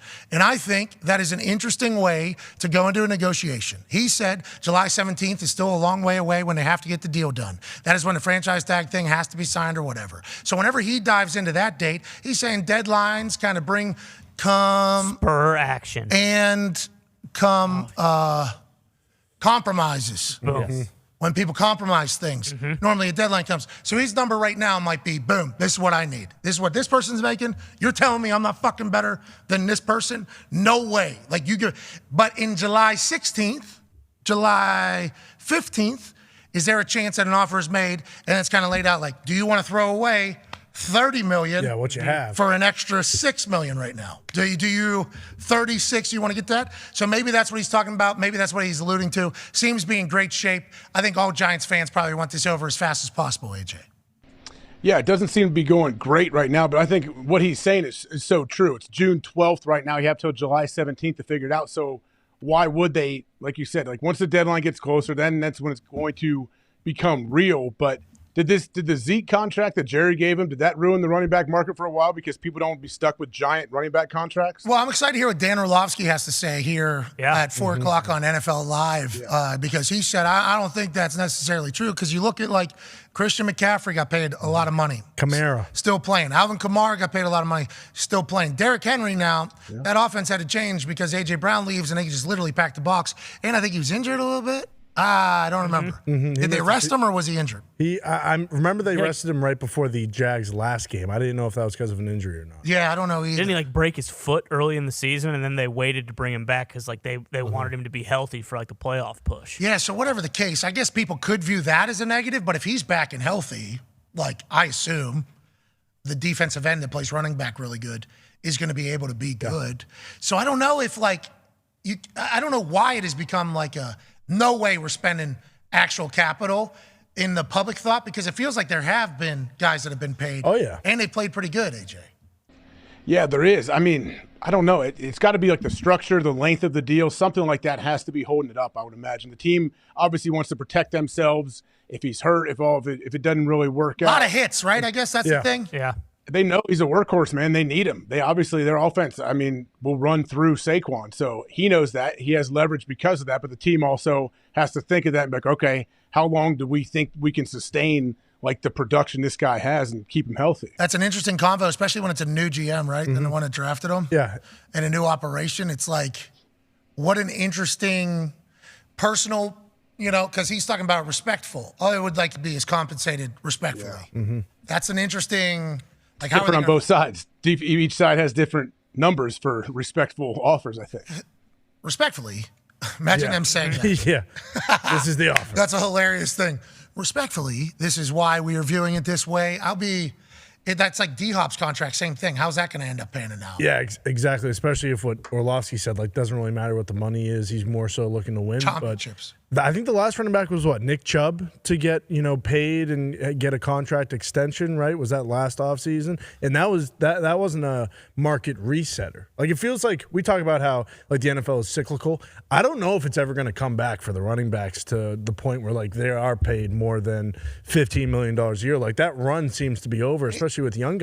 we're getting into a more power football phase, it feels like. And the running backs are somehow not as highly valued as they were whenever everything was definitely wide open. That's wild. It is. It's very interesting. But I think the whole RPO, I was trying to play action, but RPO, the whole, what a thing. It's crazy. But then you start seeing the success, right? Jalen's having. You start seeing the success that other people are having. Holmes. And what do you need? Well, we just need really fresh running backs, actually. Really fresh, really fast running backs are perfect for us because it can clear shit out. We need people to clear out. We're looking for more space so we can operate quicker. So it's the run game is coming back, being very important, leverage and blocking and angles. But it feels like having one guy just carry the load is something that is kind of dispersing. So now you get so many options as opposed to just a couple. Yeah. And that's why I feel like the convo is about how they're not going to get paid ever. And it's like Saquon might end up pretty disappointed in this entire thing, just strictly because of the way the market is. And the only way they are going to pay those guys, like a McCaffrey, is like if those guys are also going to catch 100 balls. And like they're just, or throw a touchdown. Yeah, or throw a touchdown. And there just aren't, like now I guess we're seeing it more with guys in college, but the guys who are in the league right now, like there aren't that many guys who can, be third down backs, like be on the field the whole time, and then also will catch 80 to 100 passes as well. Here's the contracts listed out. I believe this is probably from Spotrac. Christian McCaffrey, $64 million in total value. Total guaranteed $36 million. Kamara, $75 million contract. Total guaranteed $34 million. So a lot of incentives in that thing. Derrick Henry, $50 million. Total guaranteed $25.5. 36 for Chubb. Joe Mixon, obviously at $48 million. They're thinking that one's going to be over though. Aaron Jones, $23 million. Okay, now it starts going down. And that's only 2 years. Dahn. And around. Yeah, Aaron Jones took a cut too, and he does it all. He catches a bunch of balls out of the back. Saquon was that offense though last year. Like they ran the ball, they were top 5 in everything. It's not last year for sure. They had no weapons. Like Isaiah Hodgins came on late and like was a great story and stuff like that. And now they have Waller, but they still don't have like a guy on the outside. And Saquon caught the ball. Saquon ran the ball. He was unbelievable. Saquon and Waller with that day ball offense, I think can be very successful. Yeah. Now, could Saquon stay on the field is what everybody's worried about, the running back position. A lot of hits. But damn, superstar over there. That did not sound as positive of a response as I was hoping, and I assume Giants people were hoping. A lot of time, though. They can get it done still. Sure. Well, you can He see knows why it's all he's- leverage. All leverage. You can see why he's pissed too, because to Tony's point, like because he was so effective and so good last year, like that made Daniel Jones not have to do as much, and he had the best season of his career, and then he gets broken off and gets paid a bunch, and Saquon's probably like, yeah, I'm the reason you fucking played as well as you did last year, because if you were doing what you did 2 years ago where he's fumbling a bunch and throwing picks, like that was when Saquon was hurt. They had to pick one, too. That was very popular. Oh, yeah. Had to. One person has to get a contract. One person has to get a lot less money than they're thinking they're getting. Down to the wire. The tough thing with those guys. The 11th hour. Yeah. Damn. Saquon thought he was probably getting a deal there. I think he probably did. Yeah. What did they say about polling offers? What did the reporter asked him? So I would assume the pulling offers thing, when Danny Dimes gets his deal done, right? They change it. Hey, you're a franchise tag now. So whatever we had on the table is gone. Yeah, I don't know. That would make sense. I have not heard that until that person said that either. Had not done enough research. But that seemingly would be That would make sense. what would make sense and why he would maybe be so, oh, come on. Yeah. Come on. Dan You know, would have been franchised. And he's not the only one, too. Like, did you see how low Eckler was? And did anybody have more touchdowns than Austin Eckler last year in the running back position? it is bananas that Eckler was fighting for like an extension. Yeah. Fighting for a contract. And then they said, how about this? $1.5 million more. $2 million. How about it? Okay. You got to earn it, though. And it was like, Incentives. and everybody was like, yep, that's the running back market or whatever. It's like, that guy's just a touchdown. What's a touchdown scorer market? Yes. Isn't that a different market? Or are we just going strictly by positional base? Because situations are situational. In a situation, whenever the ball is in Austin Eckler's hand, is a touchdown situation. Always. Always. He's so good. He's like Always. 28 too. What's that? He's AJ? been doing it. He's only 28 years old. I assumed he was a little bit older just because it seems like he's been scoring touchdowns the last 10 years. That's another problem in the running back market. Yeah. Dalvin Cook, 27 or 28. Everybody says the guy's old. Yeah, they say that's like 35 for running backs. Yeah. This guy might as well just go in him the up. Hall of Fame. Yeah. Put him in the museum. He's done. Jeez. Let's get to a break. Hour 2. Oh, 3 already. Be on the other side. We got some big shit happening at the end of the hour. Oh, yeah. Huge. Tom Grossi's coming. Hell yeah. Absolute champion Champion. of comedy Yep. Yeah. on the internet. I'd heard of him. I'd never met him. Had seen Coming in his studio? live in studio. He's doing 30 stadiums, 30 days. Today is the day he's visiting Lucas Oil Stadium, and timing-wise happened to work out. 3 o'clock, he'll be in here. Let's go. Raising money for St. Jude, making content while visiting every single NFL stadium. Good story. Great story. I can't wait to talk to him about what he's doing, how he's doing, why he's doing. That's right. But also, he has to be fucking exhausted. Oh, God, Oh, can't my imagine. God. Can't imagine. A lot of travel. That's a lot of travel. Yeah. That's a lot. All over. And he's making videos, too. I think he's editing videos every single day. A vlog a day, he said. What a dog. What Keep a it dog. going, dude. Baby, come here. Can't wait to talk to him. We got Gump joining us. One half of the Hammer. What? Dahn. Cowboys joining us in about 20 minutes to talk about the world of soccer. Big soccer weekend. Huge. Big soccer weekend. Methy. It's getting into that big weekend for soccer thing, trophies every week thing. Yep. Time. Oh, those big tournaments that happen every weekend? Yes. Trophies, awards, Can't celebrations. Guys still in their uniforms. 5 a.m. next day celebrating. Shout out to Grealish. Shout out. Guy staying on top of a car, I think, giving a speech. Beef. 5 a.m. the next morning, still wearing socks, Yes. shorts, full uniform. Oh, Not on a car, sorry. On like a little seat thing.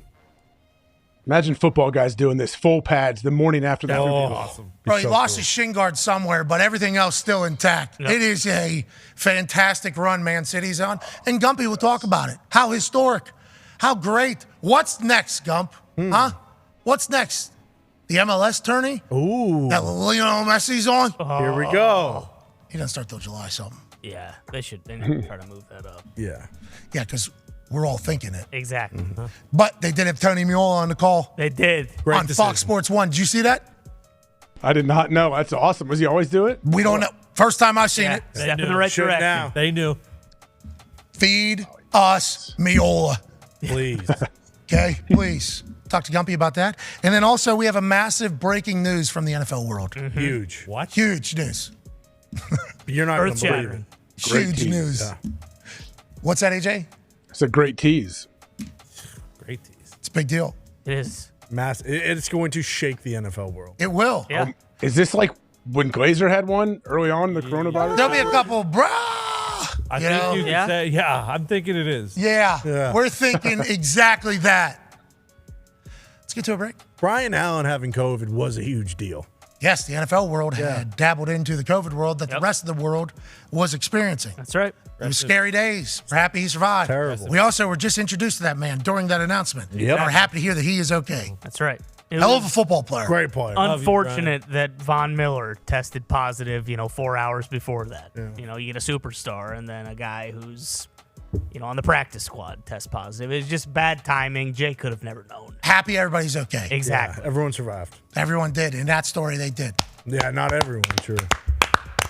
Let's get to a break, AJ. Enough with the nonsense, okay? Sports on the other side and phone calls. Can't thank you enough for watching every day, allowing us to do this for a living. What a joke. You are the best humans on earth. Be a friend, tell a friend something nice. Take 5. We have some massive news. Lot of blessings piling up that I ain't even wish for. None at the one for y'all. I'm locking the fridge door at the crib, cutting hits. I read through the catalog, came to conclusion, no one's touching it. Just finished and made a voyage, jumping on the main burn. Said I'm trying to kill them off, whatever it takes. I see the boats, I'm at home. I'm selfish with the goals. I could give a fuck who try and get along. 6'3", you can't look me in the eyes. Thank you, man.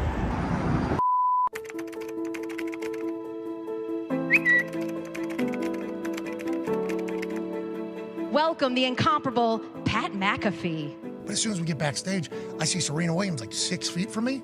I'm like, oh my God. Hello, hello, hello. You look fantastic. Massive room. Did not expect to see this many incredibly important humans to the media world. And then all of a sudden, guess who pops by? Ryan Seacrest. Bro, Ryan Seacrest, how are you? Congratulations. Legend, bro. And holy shit, Ryan Seacrest is here. Honestly, your work ethic is something that people really inspire you. Why am I here? Great question. Sweet cowboy hat. How you doing, dude? Makes me look thinner. The Kardashians? Bullshit. Come out of the elevator?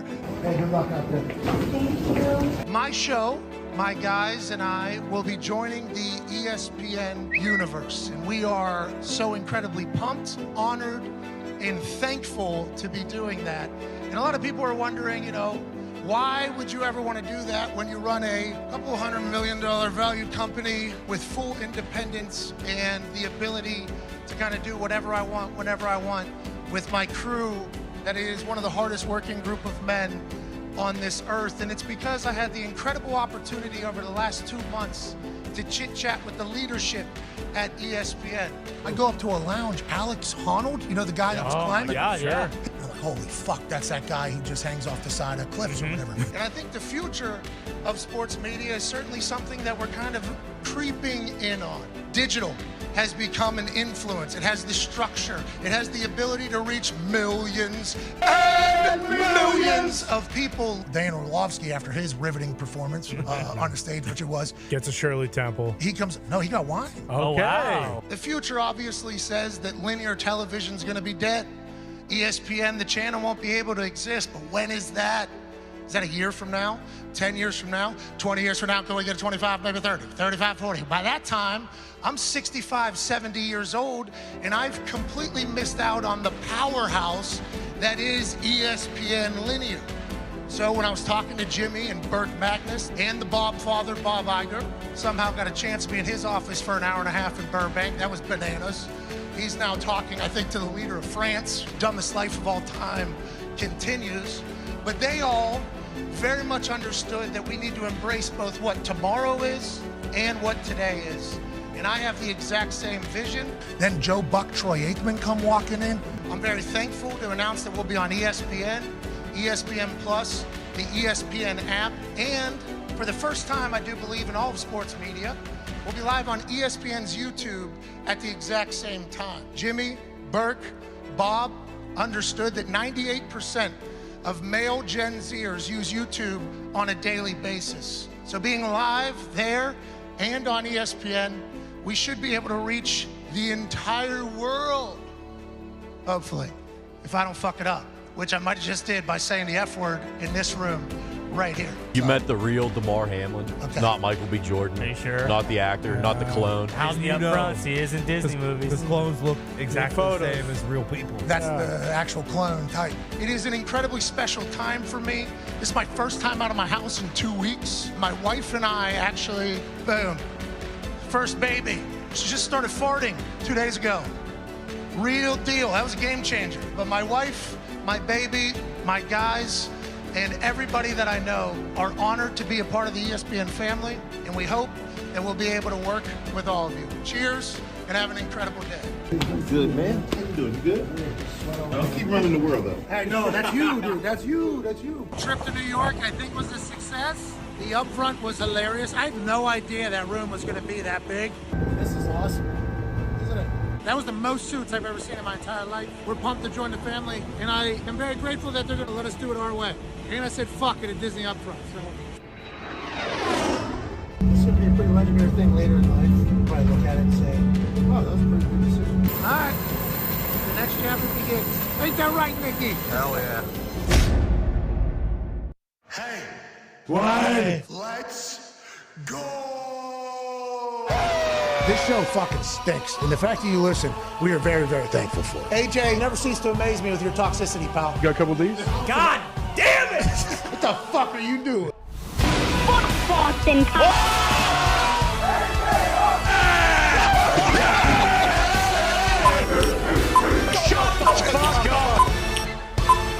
Hello, beautiful people. Welcome back to our humble abode, the Thunderdome, on this glorious Overreaction Monday, June 12, 2023. Hour 3 of this program start right now. Sports are happening.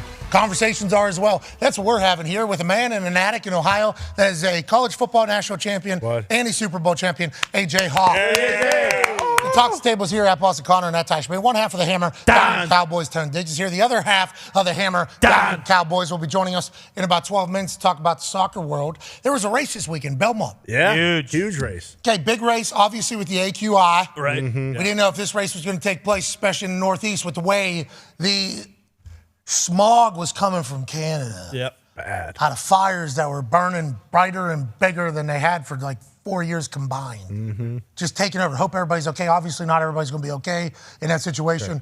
Very, very sad situation took place up there. Smog captivated the United States of America, a large portion of it for a while. New York, New Jersey, all sports and everything basically being halted. The Belmont being over there. How would it handle it? The Belmont had a race this weekend. Did. They had a race this weekend. We can report two horses, unfortunately, are being shipped to the glue factory as we speak. Rest in peace. Thank you for your service. You lived a great life. You were absolute dogs out there, whether you won or not. Rappaport, his horse Parmac won on Sunday. Yep. And on Saturday, what's that, pal?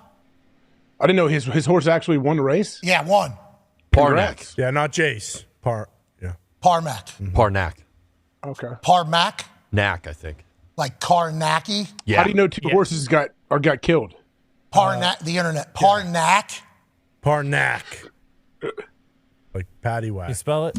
Parnac? Yeah. I don't know what I thought Parmac meant. I don't know what Parnac means. I mean, what's it spelled? How's it spelled backwards? Anything cool or no? C-A-N-R-A-P. Can rap. Can rap. There it is. Oh, there it is. There it is. We figured it out. Thank you. Whoa. Good call. Thank you for getting us out there. You know, you brought us the shovel. We started digging together. We found that because of you. Thank you, Connor. It makes sense. His horse won Parnac Can Rap on Sunday. But the big race there, the horse that won wasn't the horse that people thought was going to win. Not at all. The horse that won was going to have to beat a horse that had its heart broken. Kentucky Derby morning. Do we even have to talk about it? I don't want to have to bring this up again. Saw a couple reports on the internet from horse people saying that Forte's heart was broken the morning of Kentucky Derby. When found out it wasn't going to race in the Kentucky Derby because of a bruised hoof. Okay, heart broken, missing. Imagine if that was you. Well, it's going to be tough because I'm a human and that's a fucking horse. That's right. But I do agree that the horse has a big brain. Okay, I believe the horse.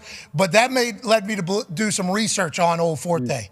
Good horse. Great horse. Supposed to win that entire thing. Yeah. And instead, Paisana finishes that thing with a big-time dub. First female trainer in the history of the Belmont to win a race.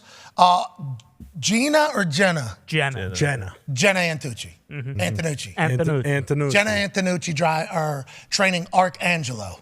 Correct. Couple Paisanas getting some big-time wins over there in the Belmont. What a good horse. Great horse. Unbelievable. Watching it live, they had Jenna Antonucci's face on the TV.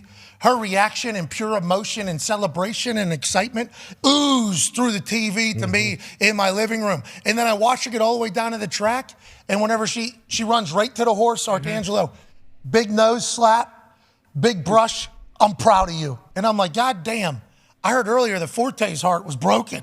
Kentucky Derby. Now I'm learning that Arcangelo can hear from somebody that they're proud of them. Yeah. These horses are the smartest things. Why are we killing these things? With how smart these goddamn horses are. They can rehab whatever injury. They're literally humans in the shape of a creature that is faster and stronger than everything. We need to respect these goddamn horses a little bit. You're right, we do. Well, and we don't know if it's injuries that's killing them. It could be the AQI, the smoke coming into the stables when they're sitting there. We still don't know for sure whether or not that's the reason. Well, the good news is we have a horse expert, Bruce Brown, back there. Bruce, what is going on with the horses? There were two broken legs, front left leg injuries to both horses. One on Saturday in the 13th race and one on Sunday. Kill them right away. I saw an elephant with a prosthetic leg this weekend. Boom! So proud. Elephants lay down for long periods of time and tolerate it. Horses don't do that. Well, also, too, you got to keep in mind. I've seen a horse lay down. Could you sedate them for 3 weeks? I think horses down is a bad thing. Yeah. I think it means but I like saw a stomach picture of a girl sleeping with a horse in the hay one time. You're right. Yeah.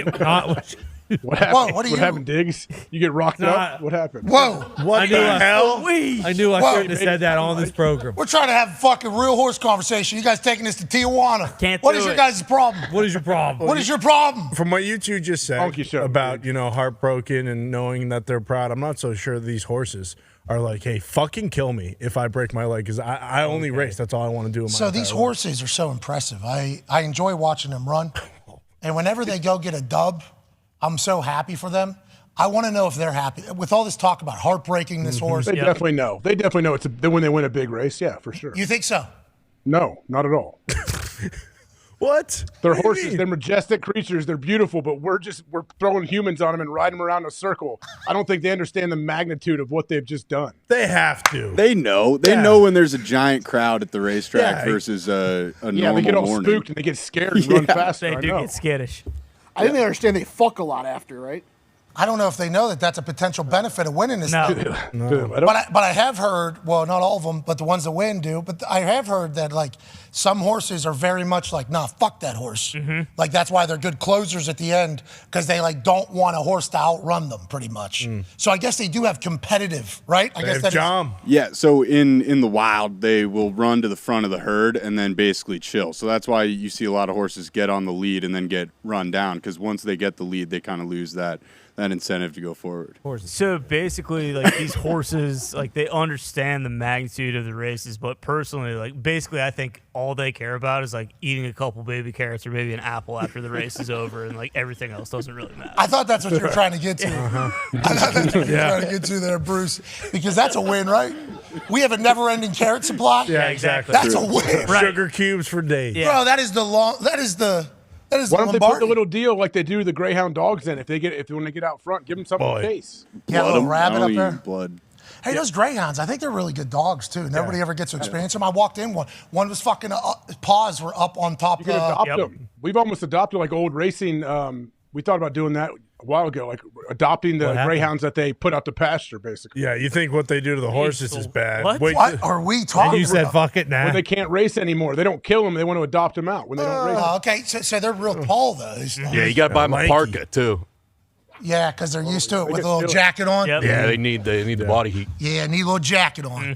Can they lay down? Dogs? What, are you just trying to poke some holes in the horse thing? Yeah. Listen, I know horses can lay down. As you just Google it? Is that what you're looking at over there? Now, can they lay down for a long period of time? No. What did Google say? Yeah, what did it say to you when you found out? It says that they can lay down. It's perfectly normal for them to lay down. But if they lay down for too long, then it restricts blood flow and stuff like that. But they can lay down. Yeah, I mean, I guess they could stumble every once in a while and be on the ground. You know, They do that cool thing when, like, if you can't hop on the horse, like, lays down and then you can sit on it real quick and then it just like a takes you up. squat. Yeah. You ever see what they do with some of those fucking? Exactly, yeah. Dude, they have them like prancing these horses. Around 3 hours. They can lay down for 3 hours, and that's fine. And these horses can run sideways. Tennessee Walker, is that what they Crab call walk. one of those breeds? Yeah, they the can do little- that. In Yellowstone, they do it, and they do the thing where they stop and slide. Those are sweet. Oh, it's so sweet. Yeah, they can't rehab a broken fucking leg. Come on. This is bullshit. No, they just. I don't know why big horses doing it. Probably because of Connor's reasoning. But stop my. You don't think it go well? You put a cast on a horse's giant leg. You don't think the thing's going to sit down for 6 to 8 weeks and let it recover? I just don't know. Don't horses recover faster? Oh, whoa, we're nursing one. Well, because that guy was banging his life away. He probably won a couple races. They needed his semen. you didn't see this elephant. All right. You didn't see this elephant, AJ. Anyways, let's talk about some sports. Let's go to the. Right, Diggs. What's that? You said the elephant had a fake leg, a prosthetic. The horse racing, what I'm learning, like the fox one, there was no stand. Oh yeah, a lot of hooves pounded. Shout out to this elephant getting an artificial leg. Yeah, they made fun of Dumbo. You know what they're going to do to that thing? Elephants very, very, very smart. Yeah, remember everything. They're like super duper smart. It's not a video; it's a picture, so we don't know for sure it can walk. Definitely. What are you talking about? It's an elephant with a fake leg. It can walk wherever the hell it wants. They got big brains. What do you think they're doing? Okay. You think that they're going to put that thing on there and an elephant isn't going to take advantage of it? You think his other 3 legs are like, fucking thank God. It's about time. You know how heavy this thing is? Yeah, right. This elephant's probably jumping up and down. Oh yeah, right now. Oof. What? You don't think so? Probably walks better than you lumbering around, Hawk. Yeah, Probably and you. does, but I mean, cats can get a leg removed and still act like nothing even happened. So I have a 3-legged cat named Scootsy. Her name's Scootsy because it does appear as if she scoots around, but when she starts running, look out! That thing's like a little mermaid flying around in the back. She's cutting corners too. Like you know those motorcycles that came out a couple years ago, 2 in the front, 1 in the back. They were like super famous. Yep. You know how those are easy to. You ever get on one of those? You can really. Okay. You can do some real donuts on that thing. Ooh. You know, because a lot of power to the back wheel, front wheel. You can kind of break up. You can kind of feather that thing. You can really get that thing spinning. Scootsy the cat, same thing. I mean, we're talking great donuts. You're telling me that you think the elephant should be able to handle having 3 legs like my cat Scootsy that is this big? Maybe, yeah. Maybe. Or a horse. Maybe a horse could have 3 legs and be okay and still run pretty fast. Why are they just killing the horses? Somebody's got to tell us that. Somebody's got to break that down for us. And could they do it in a more humane way than just like slicing their head off with a samurai sword, like when they break a leg? Is that what? I don't think that's what. I think They don't do that. They don't do any of that. They don't shoot them. They don't send them to the glue factory. They shoot them. Shotgun blast to the forehead, or they slice their head off with a Is that what samurai they're sword. doing? Right between the Euthanize them eyes. as peacefully Maybe as possible. back in the day they Some did. tracks they can't use guns. I heard they have to use like one object. Publicly. What are you? Let's take care of these What I've heard. horses. These are rumors. Like a dull butcher's knife. There was no commentary on this race, though. I was flustered. Wait, what do you mean? There's just no commentary. Ponies running. I think they were Just talking ran? at a rate, but like I could barely hear them. I didn't know if it was like people talking near the camera that was getting the shot. This was the Fox thing. I know Fox's coverage had all kind of questions, didn't they? Yeah, there was a lot of mics just dropping out whenever they were out by the stalls and whenever there were some other places. In the infield, I think mics were dropping out for a bit. Carissa, right? Carissa, she was working it. I think it was Carissa. She had, she asked, I bet it was a great question. I bet it was a great question. We didn't hear the first 15 seconds of it. Saw the question being asked. Could not hear a single word of it. Then they turned it on at the end. And I don't know if somebody told her or she redid the entire question pretty much and then asked the question. I was like, pretty fucking impressive work right there out of it all. But then it dropped out again. It's like, the sound sucks. Then the race starts. Can't hear anybody speak. It's like, what the fuck's going on with the microphones at Fox, AJ? Is everything okay? I don't know. I don't know how I just completely missed this whole race. I didn't see any of it. Mile and a half, I think. It's a long track. I just saw the highlights later, but man, yeah, I saw it was cool to see the owner lady. She was juiced. Yeah, Or the trainer, I should say. Jenna Antonucci. She was jacked up, dude. First time in 155 years. Imagine all the shit that she has gone through. Oh yeah. In that profession, seemingly. The amount of losses. Oh my God. Now she's certified. Now she's like, all right, here we go. That dude has a sweet jacket on too. Stole the show. Sweet jacket on. Is that the host of Which one? What? the dude? Which game? The host of the what's that show where the got one guy cheated on the girl and everyone's pissed at him? Vanderpump? Vanderpump, thank you. Is that Sandoval? Is that what you're saying? No, I don't think so. What are we talking? Who are we talking about? Which character from that show, Diggs? The host. Andy Cohen. Thank you. Oh. Andy Cohen's jacked, by Am I the way. I'm not confusing saying him this with guy Shock? isn't. but Am I Andy confusing him with It doesn't somebody look else? remotely close to Andy Cohen. No, not at all. Kind of like Rascal Flats guy a little bit. Yeah. Rascal or Flats? Well, Flascal. All right, Jordan Estano doesn't look like this guy at all. Main difference is the hair. Yep. That's it. Well, But that guy in that sweet jacket doesn't know the things that this guy does. This guy's the greatest internet splunker in the history of splunking the internet. In a time in which you have to be able to find things quickly and efficiently, this man finds things quicker and more efficiently than anybody else. That's right. An absolute dog. Man that once painted ships in the cold, cold harbors of Western fucking Canada. That's right. Then he called into a program. It was electrifying. Oh yeah. Thought his first name was another name for pooping. That was not the accurate answer. The name was actually a name because this guy used to be able to run like a John Deere. That's right. Former soccer player. Now, the greatest soccer handicapper on planet Earth. Ladies and gentlemen, one half of the Hammer Dahn Cowboys, Gumpy. Yeah, Gumpy! How are you? Boys. Good to see you, pal. What a weekend for soccer. Seems like we're coming up on like trophy every weekend. This actually matters tournament in soccer time. The first one was the Champions League final this past weekend. Inter and Man City. What a game, huh? Man. Pep, in a cagey affair, Pep adds another notch under his belt. Is this guy the greatest coach of all time? And what was the Champions League like this year? Because obviously we saw none of it until the championship.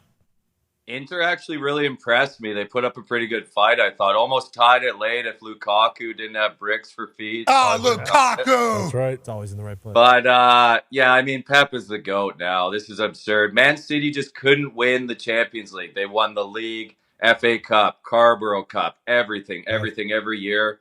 But everything changed this year when they got Haaland, 22 years old, Premier League Player of the Year, Premier League top goal scorer, Premier League winner, won it all at 22.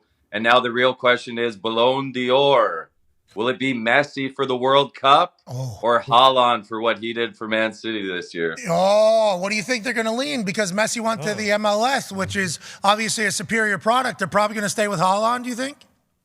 I think it'll be Messi just because Messi couldn't do it on the international stage for so long. Such an epic moment, too. The World Cup for him is unbelievable. Yeah, now he's part owner of Apple, Adidas, and Inter Miami. No big deal. Hey, they're putting the old firm back together at Inter Miami, though. Rumors Suarez, Busquets, all the old Barcelona boys might be coming in hot. Luis Suarez? Oh, yeah. He's a biter, right? He is a biter. Oh, yeah. A biter. He'll put the ball in the back of the net. Yeah, you absolutely will. Pep, and I know AJ has a question, and so do the boys, so I'll let them get in here in a second. Pep coached the United States national team. How's that work? Do the coaches of club teams coach national teams, or do they have to give up their club coaching titles to coach national teams? And who is the person that's probably going to coach the United States of America to the Soccer Lombardi Championship being held on our turf coming up in whatever year it's coming up? They do have to give it up. Ancelotti right now coaches for Real Madrid. Brazil's like holding out hope that he can get them. So you either coach domestic or you coach international. The United States coach thing is wild to me. Like Miola touches on it every week.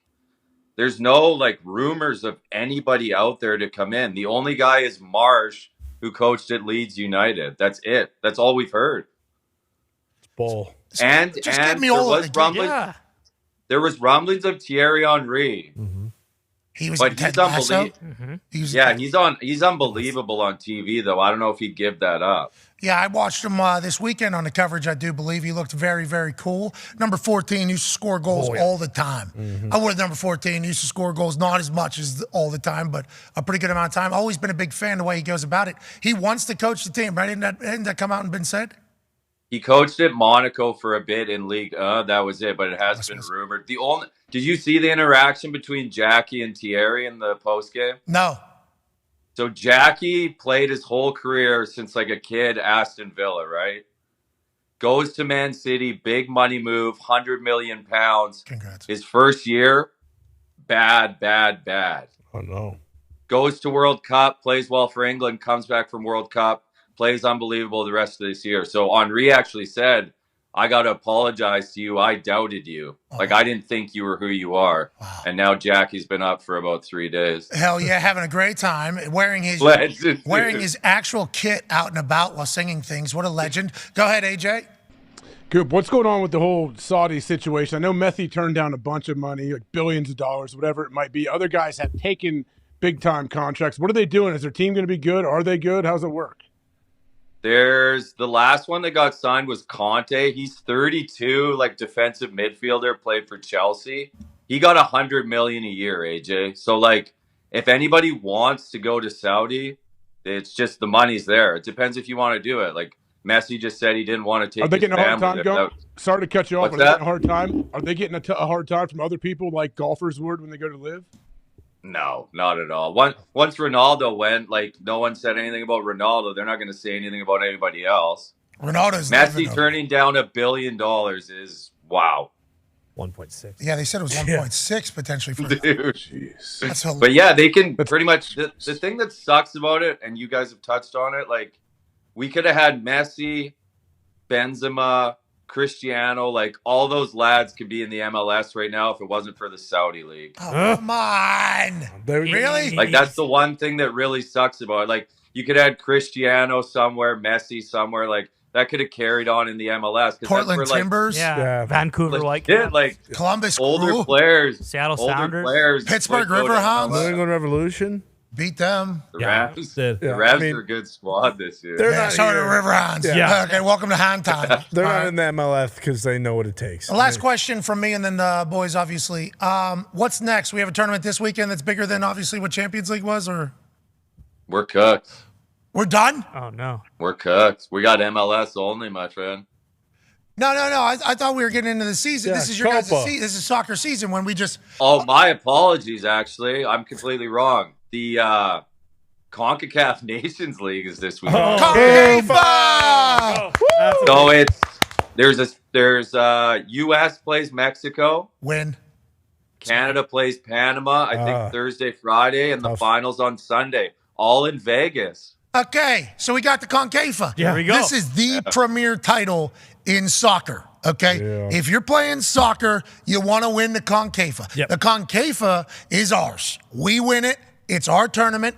And those cards over on the other side of the Atlantic Ocean won't do pink slips for the Europes. Ridiculous. Give us the pink slips for the Europes. Give the CONCACAF champion and the Europes champion a chance to battle it out for who is the actual champion and offer up the trophy. That's offer up the trophies. And then give us Man City, and we want to take on the Champions League. Boom. We would like Inter Miami with the guy that bites people from back in the day and Messi and everybody else. All the boys. Taking on. We would like Grealish to not sleep, though. We would like still partying. We like him still. He's tarps off on a bus right now. This kid's fucking living, dude. He should. How old is he? How old is he? Him rinsing his lad on his IG. We're Man City and we're on the piss again. Great. Hey, how old is he? He's young. I think he's 24, 25. Let's go, pal. Beast. He's Jamie Tart. He took it on the shins, man. Like, I'm super happy for him. Like, Aston Villa fans were like, you're a turncoat, this and that. It's like, man. That happened to Jamie Tart. Jamie Tart. Jamie Tart. Who's fucking Keely? We don't know. We don't know. We'll never know. No spoilers. Yep. We'll never know. Hopefully we will. Ty has a question for you, Gumpy. Gumpy, how pissed is the MLS going to be when Messi and Inter Miami don't win the MLS Cup and it's like Seattle Sounders versus Toronto FC in the final? Is there a chance that's going to happen, or is Inter Miami just going to beat the fucking piss out of everybody? I think this year you'll see Inter Miami. They're like dead last in the Eastern Conference right now, I believe. This year will probably be like Messi comes, they kind of see what they can do. And then I think next year will be the year where they like kind of take over as they should if they get all the players they're talking about. But right now, they are a bad club. I don't even think they have a coach right now. They're dead last in the East. Yikes. They just fired Phil Neville. Yeah, they're at the bottom. Dude. Oh, my God. They're worse than Chicago. Oh, boy. Rebuilding here. Yeah, that's what they're saying, too. An actual rebuilding. The way they built, they brought in Messi. Cincinnati. What's Chicago doing? Cincinnati, the only team who could knock off the Riverhounds. They're unbelievable. They're a good team, yeah. Wow. Montreal. They are. Yeah, Montreal got a squad. You know, they used to at least. They got rid of Michael Bradley? Yeah. Yeah. I mean, New Wasn't England. he playing up there? Was Michael Bradley's on Toronto Toronto. FC. Toronto. Toronto's got Insigne from Italy. He's sick. Yeah. Ooh, St. Louis. Signe. St. Louis is St. Louis got some dogs, too. Where the hell's Toronto? Obviously, fucking Sounders top of the table. Dude, the Galaxy all the way down there at the bottom. Yeah. When's El Trafico? Chicharito just tore his ACL. Galaxy are in a bad spot as well. Chicharito. Oh. Tony Miola on the call last night. Unbelievable, though. How'd he do? Did he do good? Oh, yeah. He was on the ball. Always is. Come on, Tony. Of course. Tony. There you go, Tony. Tone has a question for you, Tone. Yeah, if Inter Miami's getting all the lads back together, does that mean PK's coming over from Barcelona? Or, like, does Shakira and the Jam, does that jam up the situation of him coming to Miami? Oh, no. That's the one name I haven't seen of all the old Barca boys. That's the one I haven't seen rumored to come. Yeah, he's busy. Too much Jam. Yeah, he's busy slinging it. Yeah, what's going on there? Shakira said somebody touched my jaw. Did we get that story accurate? Yeah, that was unfortunately that was 100% right. Yeah. Hey, that really rocked the soccer world.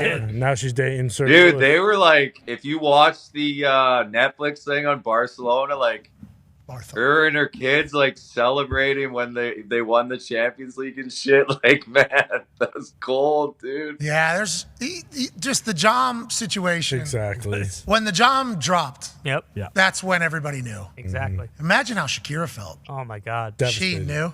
Excuse me. My Jam. You've never touched this Jam. You've never had Jam. Ever. What type of Jam is this? You imagine him being like, but like. What if he's actually allergic to the Jam? He could be. Like, if he was to eat that, he would die. No chance he even tried the Jam. You know? Yep. Just so matter of fact in this thing. Who ate the Jam? And then she checks the security cameras. Oh. Boom. He's done. He's dead. Dead. And then Tom Cruise is out there trying his best. Yeah, he's swing and miss, unfortunately. Yeah, Louis Hamilton's in front race right now. He's ahead of the game. Tom Cruise, I watched him do something like that was pretty human-like the other day. He was walking down the street or something like that. But then I didn't know if it was the guy that looks like him or actually Tom Cruise. Probably deep not. fake. True. Tom Cruise is just waiting for the next Mission Impossible to come out, and that's when he strikes again with Shakira. When is Mission Impossible dropping? That one where he jumped off the cliff? Bingo. It comes out like July 16th, I think. About a month out. Damn, they've been really marketing that thing, huh? Oh, yeah. You think Tom Cruise dies in this, and this is all just a fake Tom Cruise that we're seeing right now? No, when Tom Cruise dies, I will mourn for a long, long time. You're not the only one, pal. Connor has a question for you, Gumpy. Part 1, we got part 2 coming too for Tom Cruise Dead Reckoning, but or Fallout, whatever the fuck it is. Gumpy, we talked about sweet. What about Team Pandora US Fire and Ice? Oh yeah, That's out Avatar- December 7th. Avatar New Avatar. New Avatar coming December 7th. Got to finish the last one. back to back. Kind of a spoiler with the name. Okay. Yep. Haven't finished the last one, pal. I guess everything's good on the planet. Well, not really. Well, I mean, we're on the frontiers of it. Yeah. Yeah. Avatar Frontiers of Pandora releases December 7th. No big deal. 2 Avatars, 2 years. Everybody can suck it. Thank you, Jimmy. Oh, yeah. Love you, Thank Jimmy. you, Jimmy. I haven't finished the first one. It was long, but still, I'll get there. Go ahead, Connor. Yeah, Gump. What is Polithic up to right now? Is he, a free agent? Do the people in England still hate him because he's better than all their players at their own game? And then what's Gio Reyna up to these days? Are they even talking? Or is Team USA as a soccer club just kind of in a bad spot right now? Pulisic is on AC Milan's radar. 20 million is the asking price, but Chelsea bought so many players in the transfer window that they can't really be asking for much. They have too many players on their squad, so he could go for like 10 to 15, but the only teams I've seen interested in him are in the Serie A. And then, what was the second question? Sorry. Team USA still dominant. Oh, Gio Reyna is on the roster for the CONCACAF Nations League, so it seems like that. There was an interview with Pulisic where he said he liked Berhalter, though, so I don't know. Maybe those lads don't get along. I'm not sure what's going on. You're talking about the lads Pulisic and Reyna? Yeah, because Reyna's beloved at Bundesliga, like he always, or at Dortmund, he always scores for them, but Pulisic puts interview out saying like he backs Berhalter, so I don't know. Berhalter didn't play Reyna? Is that the guy? Well, that feud. Was there was a menage a that was when Gio got involved. Oh yeah, there was a full. Yeah. That was electric. And now we don't have a coach. We don't. And Meal is just sitting in the wings waiting. In a suit and tie calling the Portland Timbers. Drawing up plays. Let the guy coach. You'll never know, though. Like, Klinsmann came out of nowhere to coach them. It didn't work out, but you know what I mean? We don't need that. There's a lot of international coaches who could take the job. Jurgen was like, hey, your second uncle was American, right? Yeah. Need you to get a passport. You're a citizen. You're an American. But that year at the World Cup, they took Portugal with Ronaldo. That went to extra time. Remember Tim Howard stood on his head. Well, that's another problem. We don't have Tim Howard. We don't. You think any of this shit's going on if Tim Howard's on the team? No way. You think Reyna's not playing if Tim Howard's on? No way. If Meol is the coach, though, might be a thought there. Make the call. Tim Howard the coach. Yeah, I don't hate that. Not a bad idea. He's good on TV as well. And he looks super cool all the time. He does. Does he have enough time to coach with how cool he looks? I'm not sure. Nobody looks. Twellerman. Taylor. Yeah. Sure. Throw him in the mix. He's not at ESPN. Where is he at now? I haven't seen him. He's available. I think I seen him doing an interview with somebody. He's just with doing Apple TV? now, right? I think he's just with Apple and their MLS coverage. Which they gave some to Messi, some Apple, right? I guess Apple could compete against Saudi Arabia. So we're talking about these deals. Apple has a shit ton of fucking money. Yeah. And Oh, yeah. so if Apple really wants the MLS to work, which would be a huge investment, instead of losing out on Benzema and everything, you could, I guess, sweeten the pot a little bit like they did for Lionel Messi. Yeah. To kind of make that a little bit more appetizing, I do believe. If you're going to turn down $1.6 billion, we will also give you some of this from Apple. We'll give you some of this from Adidas. We'll give you some of this from the league. We'll give you some of this from the team. I mean, then you're Could be more. It could be more at the end of the day. You know what I mean? You never know 10 years from now, 20 years from now, what that deal looks like. Because Beckham, whenever he came over, he got a franchise for $25 million or something like that. That was in the deal. And then now it's worth like $600 million. It's like, that's a pretty good little negotiating bargain, you know, future. And hopefully MLS, unlike Dippin' Dots, is the league of the future, especially with the concave going on. We appreciate the hell out of you, Gump. How many are you gonna put top bins in that 7v7 tourney? Bro, I'm pretty pumped about that. Gump. Dude, I was fucking jacked up about that. Dude, I'm pretty 65-yard field. Okay, so not that long. Those nets too, man. They're gettable. Those nets are gettable. I mean, those are. Oh, yeah. They're big enough where there's enough space.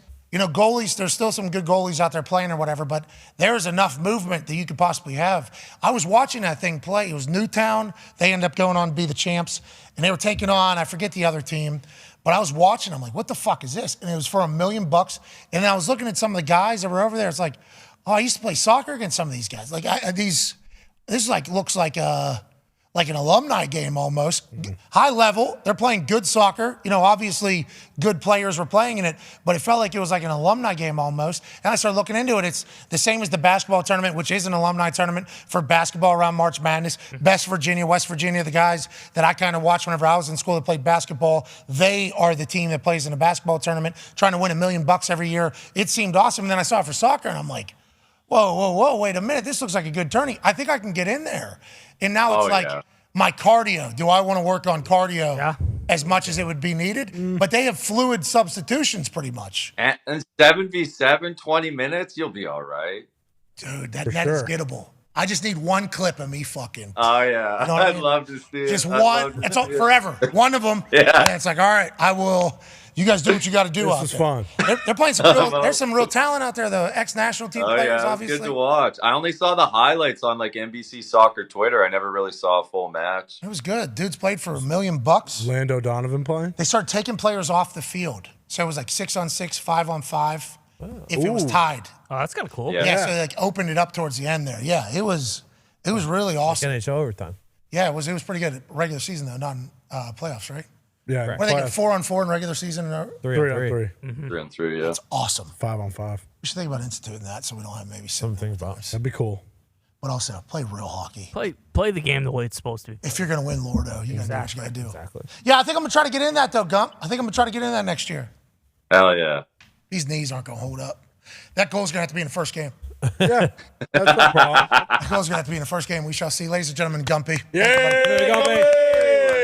Okay, that was fun to learn about this weekend. A lot of watching on the TV while you're hanging out with the baby. Oh, yeah. A lot of that. Been watching a lot of television. What did you watch this weekend, AJ? Did you have anything sweet happen? Man, that's a good question. Not a whole lot that I can think of. Nothing really comes across that I saw. To stay in the soccer vein, I watched Ted Lasso. Finished that one off. Oh, I've seen a few more episodes. We've seen the first couple of the last season. Now I'm up to like episode 4 or 5 now. Yeah, I think you can skip probably like 6 to 10, 6 to 9 maybe. Yeah. How many last are there? 2 were good. 12 episodes. Oh, okay, really? Started 9, playing 9. Then 10 played. I'm like, oh, that's the finale. All right, hey, way to go, whatever. And then it starts up next, season 3, episode 11. It's like, oh shit, must be this one. Instead of just going all the way out and checking, just like how many episodes are left, like let's throw in it. Watch episode 11 as if it's the finale. And then all of a sudden, nah. Last one. Want to see one more 12 fucking episodes. It was good. And they're like an hour long, each of them. Yeah, those last ones. They're long. Is that it or not? Are they done or no? Yeah, they're done, I believe. If the way it was set up sure seems like it's probably done. Yeah, they could take it somewhere else if they want to, but I don't think they should. I don't think so either. Nah. Has to be quite a change. Yeah, exactly. No spoilers, but great way to get off a plane. Yeah. Great way. You know what I mean? Great way. Genius. In the name of love, too. That's right. In the name of love. Okay. Creative. Very creative. Yeah. Towards the end of that whole thing. Good to know. Let's answer some phone calls now. Let's go. Caesar in Houston. What's going on, Caesar, on the 5 Energy phone line? Hey, how are you doing, Pat? Keep it moving, Caesar. Great name. Shout out to you. Nope. Thank you. I've got a couple questions. What's your thoughts on how the Texans offseason went? Great. I think great. Don't you think so? Are you a Houston Texans fan? I think you should be happy. Both people that were rumored to go to Houston at the number 2 pick overall ended up being there. Yeah. So I think you're in a great spot, don't you? Hell yeah. I'm happy. This is the most happy I've been to be a Texans fan in a long time. Hell yeah, Caesar. And J.J. Watt's going into the Ring of Honor down there. Congratulations, that was announced. Obviously very deserving. Happening this quick is sweet. Him getting back there, getting the accolades is great. It does feel like the Houston Texans are maybe on a little bit of an upswing. New coach, new energy, new vibe. They're in an AFC South that people think is gettable, even though the Colts are stacked. Well- Jacksonville Jaguars, stacked. Tennessee Titans are shopping and trying to get Hopkins in there. They're potentially a good squad. I think Houston on the up and up, don't you?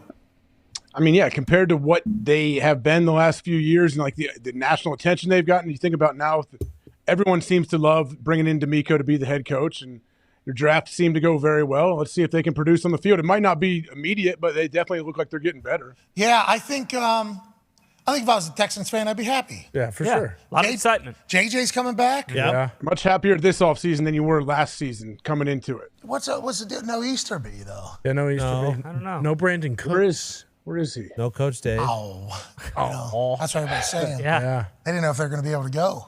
No Coach Dave. That guy didn't really get a good opportunity. No Josh McCown. I thought he was the guy. I mean, that guy, Coach Dave. I mean, he was going through it, wasn't he? I mean, we're talking like tough times. They're playing hard. Hammer in his tongue. No opportunity No.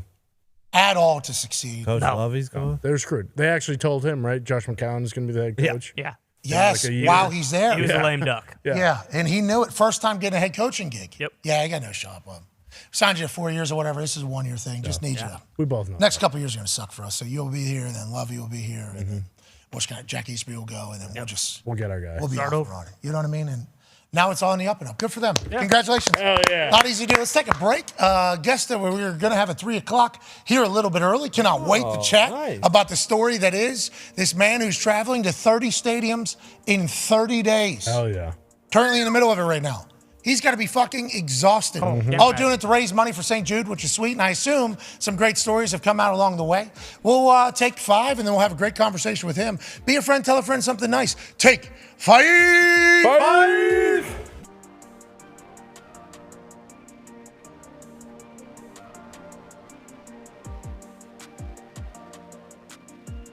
Since 2015, I've been able to accomplish a lot behind this desk.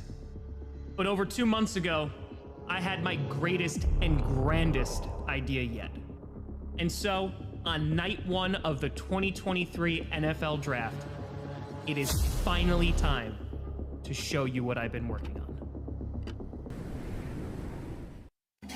In an abandoned warehouse, Arthur Isaac Fischel, the world's AI authority, has summoned the Earth's most influential doofuses for an emergency meeting about the terrifying powers of artificial intelligence. Antonio Margherita, influencer from Italy. Vladimir Borobashnakowski. Chad Speed. Jim. We catch up with them mid-dinner as Artie Fish tries his damnedest to get the influencer's attention. Yes, that'll work. Thank you. Scram. Let's get down to brass tacks, boys. The real reason we're here. AI is it's a problem. It's going to kill us all. It's hard to take you serious with the way your face looks right now. I mean, you look like a fucking asshole. What are you talking about? Oh, the only thing artificial is those fucking balls you call balls. You look absolutely absurd. You guys don't understand. You're not listening to me, okay? I'm wearing this because AI can hear your thoughts. It can get into your brain, guys. You ain't got no fucking brain. Once again, struggling to take anything you say serious. My team told me I should come to this. You look like he looks like a joke. Like an absolute jerk off. Does this look like a joke? Huh? That's a nuclear bomb. Nah, that's fake. Just fucking like bad man puts marbles in plastic case. You need a guma, my friend. You guys aren't listening. This right here, AI gave to me. A nuclear freaking bomb. It says it. Told me the only way to save this screwed up world is to blow it up.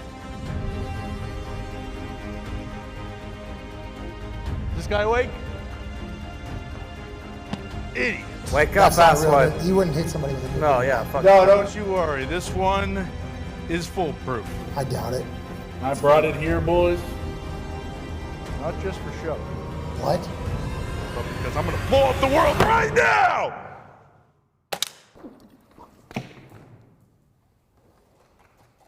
Holy shit!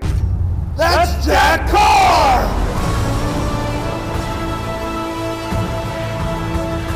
Turns out, that was an actual nuclear bomb. Arthur Isaac Fischel was going to blow the entire world up, and Jack Carr saved us all. It was his actual first shot. And Artie Fish is actually dead. Forever. Thank the Lord that Jack Carr sensed trouble. His new book, which is the 6th installment of the Terminalist series, Only the Dead, is currently available at all bookstores. You should buy it. As you just watched, he saved the world. Hell yeah, Jack Carr. Hell yeah.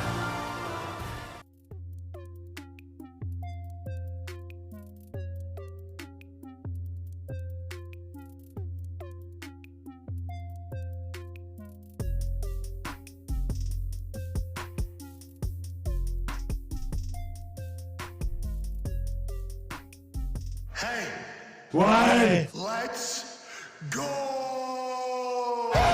This show fucking stinks, and the fact that you listen, we are very, very thankful for. AJ, you never cease to amaze me with your toxicity, pal. You got a couple of these? God damn it! What the fuck are you doing? Fuck Boston.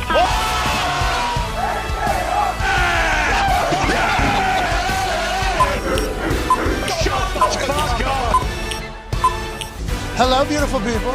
Welcome back to our humble abode, the Thunderdome, on this glorious Overreaction Monday, June 12th, 2023. Hour 3 of this program starts right now. Sports are happening, and that's AJ Hawk. The Toxic Table is here at Boston Connor and at Ty Schmidt. One half of the Hammer, Cowboys turn Diggs is here. The people that you saw on the gym floor there are 2/3 of a team that are traveling to 30 stadiums in 30 days. Well, Billy's there too. That's Bailey. Bailey's the closest one. That's our guy. Yeah, 2 teams. The other 2 over there are 2/3 of a team that are traveling to 30 NFL stadiums in 30 days in the name of fundraising for St. Jude Children's Hospital. A man that I've just really got to learn about a little bit more over the last few days after hearing about doing this. A guy that I think we're all going to be massive fans of, and a man that we hope to help raise even more money. Yeah. Ladies and gentlemen, Tom Grossi. Okay, Thanks for having me. Hey, thank you for stopping by. Your schedule right now is bananas. So what day did you start this whole thing? So this started on the 29th of May. So yeah, we started there. So we got a 2-day delay because then we got to go on the tours. We got to do all that stuff. And then we're also Johnny Barks. Shout out to Johnny Barks. Been crushing it with the editing. Oh yeah, came in here shooting. I mean, I saw his ass walk in here, camera on. I had a camera on me as soon as you guys walked in here. I was like, all right, this dude is on it right now. No, it's a lot of hours of footage to have to edit down there. Vlog a day. Yeah, it's a vlog a day every day in June. So yeah, and then ending in LA in the end of June. So it's dope, man. What made you think of this idea? I saw the video. It was awesome. The introduction video of it all. Appreciate you. I thought you took good time. I got to learn about other things that you have done to raise money for. This seems to be a thing of yours that you do, which is making the world a better place. That's awesome. How did you think of this, and how has it gone thus far? Dude, I mean, it's one of those things, like, it was a shower idea, like on Valentine's Day. Just, where all the good ideas come from. We're taking a shower. And I always wanted to, like, I have a character that I do just for skits or whatever for the Commanders. And I was like, man, it'd be really dope just to do something at FedEx Field. And I'm sitting there and I was like, well, what if I did all of them? And then I just did it in 30 days. So then it literally took 4 months of planning. So it was 2 months from there before I even made an announcement. And then we announced, and I was like, all right, we're doing this. And we picked St. Jude, and that's who we got here. So, like, we got St. Jude here. So driving us to Memphis because we'll be touring the campus tomorrow, which is going to be amazing, and meeting patient families. So, yeah, man, I came up with the idea and then just took months and months and months of planning, and we're almost halfway through. Yeah, well, you're crushing it. The link and the goal was $100,000, and we'll put the link out with every video that we put. 104,000. I believe this is a little bit lower than what it actually is at right now. 135,000 is what you told me a little bit ago. Congratulations. Let's go. Hell yeah, I appreciate you. And we're going to keep going, and there's different milestones we're getting to, right? At 250,000, I heard you're doing something crazy. Yeah, so 250, we're going to stay at a haunted hotel in New Orleans. So we already hit 100. You taking Ambien or no Ambien? Oh, boy. Nothing. No, I don't even drink coffee, man. No, this is what I did. I went and stayed at I stayed at a haunted bed and breakfast in Florida. Okay, old school. This is when I was in the substance abuse program. Wasn't allowed to drink, so I had to figure out what people did for fun that weren't drunk. So I went and did all this stuff. I went, Bigfoot hunting. I went alligator stuff. I slept in the most haunted bed and breakfast in the South. There you go. So obviously, I'm no dummy. I took 2 Ambien on that thing. Passed out, slept right through the night. Slept right through the no night. footsteps, no nothing. They told, what did you hear? You're the first person that has ever not got up or anything like that. And I was like, I didn't hear anything or whatever. And I got out of there. Who knows what happened? Don't do that because I didn't get to experience it at all. Oh, no, we're going to go like whole Blair Witch Project. See, I couldn't do that, though. Yeah. I couldn't do it. Terrifying. It would freak me out. Honestly, we're just going to probably be working because like it's about 15-hour days that we're working right now just because we're traveling in the morning. Then we got fan events in the afternoon. Hopefully the stadium tours in the morning, depending if a team has gotten back to us or not. And then we do a bunch of footage, a bunch of editing to try to get the video out from 2 days prior, and then another fan event. Because everywhere that's what I told you. I told you had to be exhausted at this point. Traveling is not easy. You're doing it every single day for 30 days. Yeah, I mean, so like it's just Johnny Barks and I on the road. That's it. So we're joined by St. Jude today because we're going down to Memphis. But yeah, Johnny Barks has been crushing it there, and then we got Tyler Herrick who's been making shorts at home, and a guy Johnny Rockford for thumbnails, and then that's it. So it's literally just us two just taking on the world at this point, and we've raised $135K, and I could not be happier about it. And it's this community, man. I mean, like, we've been doing it every year, every single time. Like, back when I started this thing in 2015, it was just a small-ass podcast that nobody listened to. And everybody's podcast is the smallest podcast. Like, I still remember my first one that got 100 views, and it was like a Rams interview, and I was like, oh, man, nothing's ever going to get better than this. Like, this is dope as hell. And then what wound up happening is someone came on, and I was like, you make them plug. If you have a guest, you let them plug stuff. And a guy was like, I want to plug a service dogs. Like, it's a charity service dog for veterans, like wounded vets.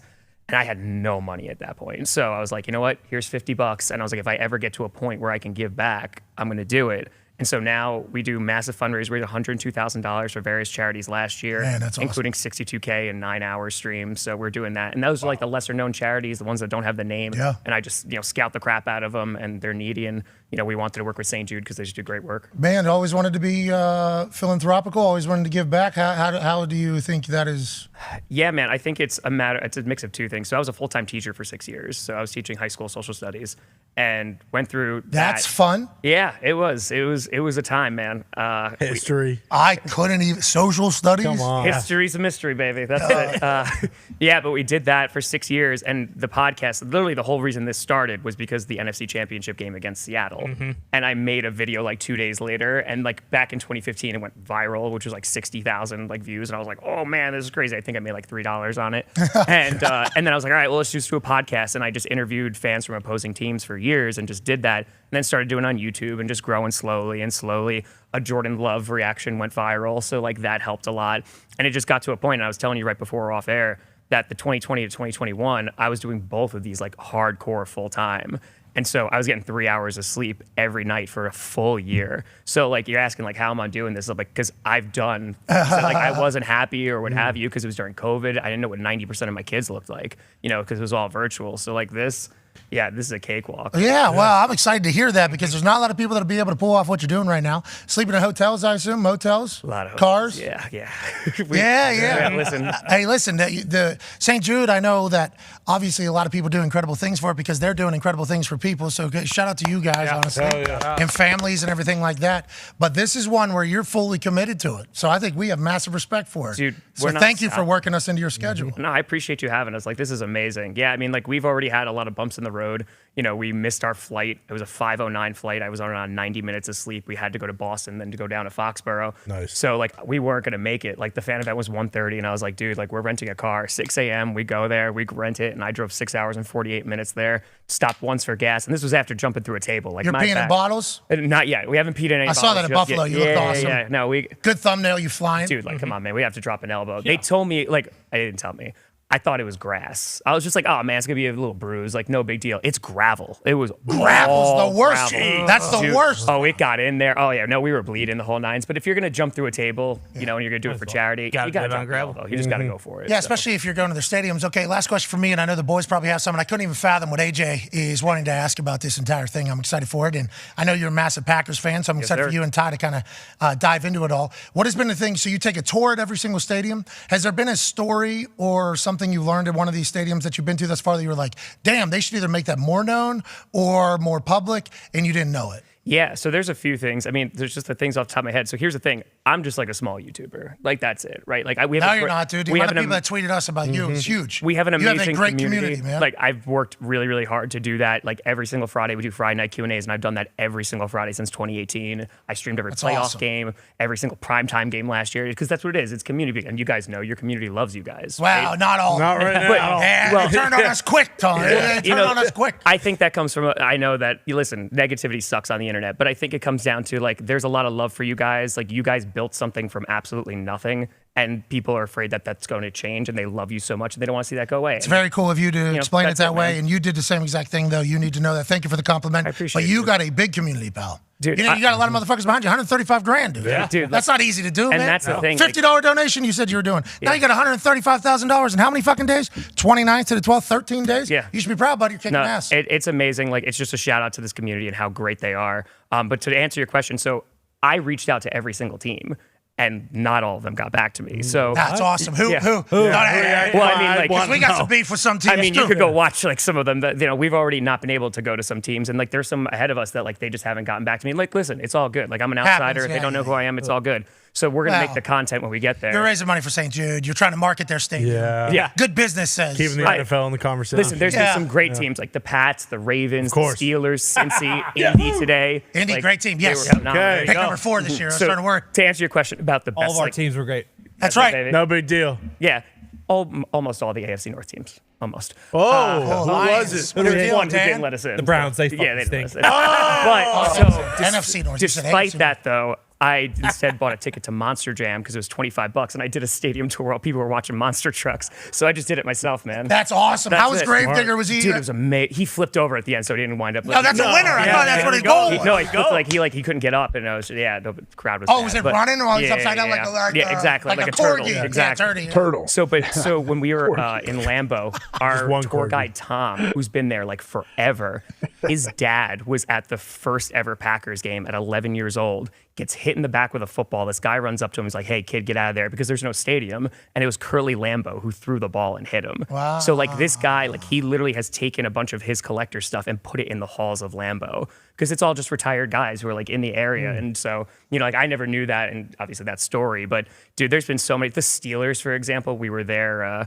The boss's son's wedding, so that was pretty cool. We didn't go to the wedding because like the commission was getting flying after that and all that. But no, dude, like there's been so many. Who told you it was cool happening? things. Somebody at the Steelers? Yeah, we were there the day. That of was the an wedding. invite. You should have poked your head in there. Yeah, just poked up. Just like show up like this. And just like, hey, people do that. We got the blue jeans. People do all the time. People do that at Pittsburgh weddings. Sweatpants. By the way, so I had never been to Pittsburgh, so. Holy crap, what a beautiful city. Oh, like, yeah. it is a beautiful city. Oh, like, I yeah. cannot wait to go back there. Oh, Like, it's yeah. amazing. So, no, it was a phenomenal time. Dude, it's just, like, it's so crazy, just, like, the things that, like, the little stories that go. Like, for example, the Ravens, they have, if you look out a certain window, they have it, like, set up as piano keys because it used to be an old piano factory. And that's, like, where the stadium was built. There's so many little Easter eggs amongst these stadiums, and it's just, How like, much are these something- tours? Do you know?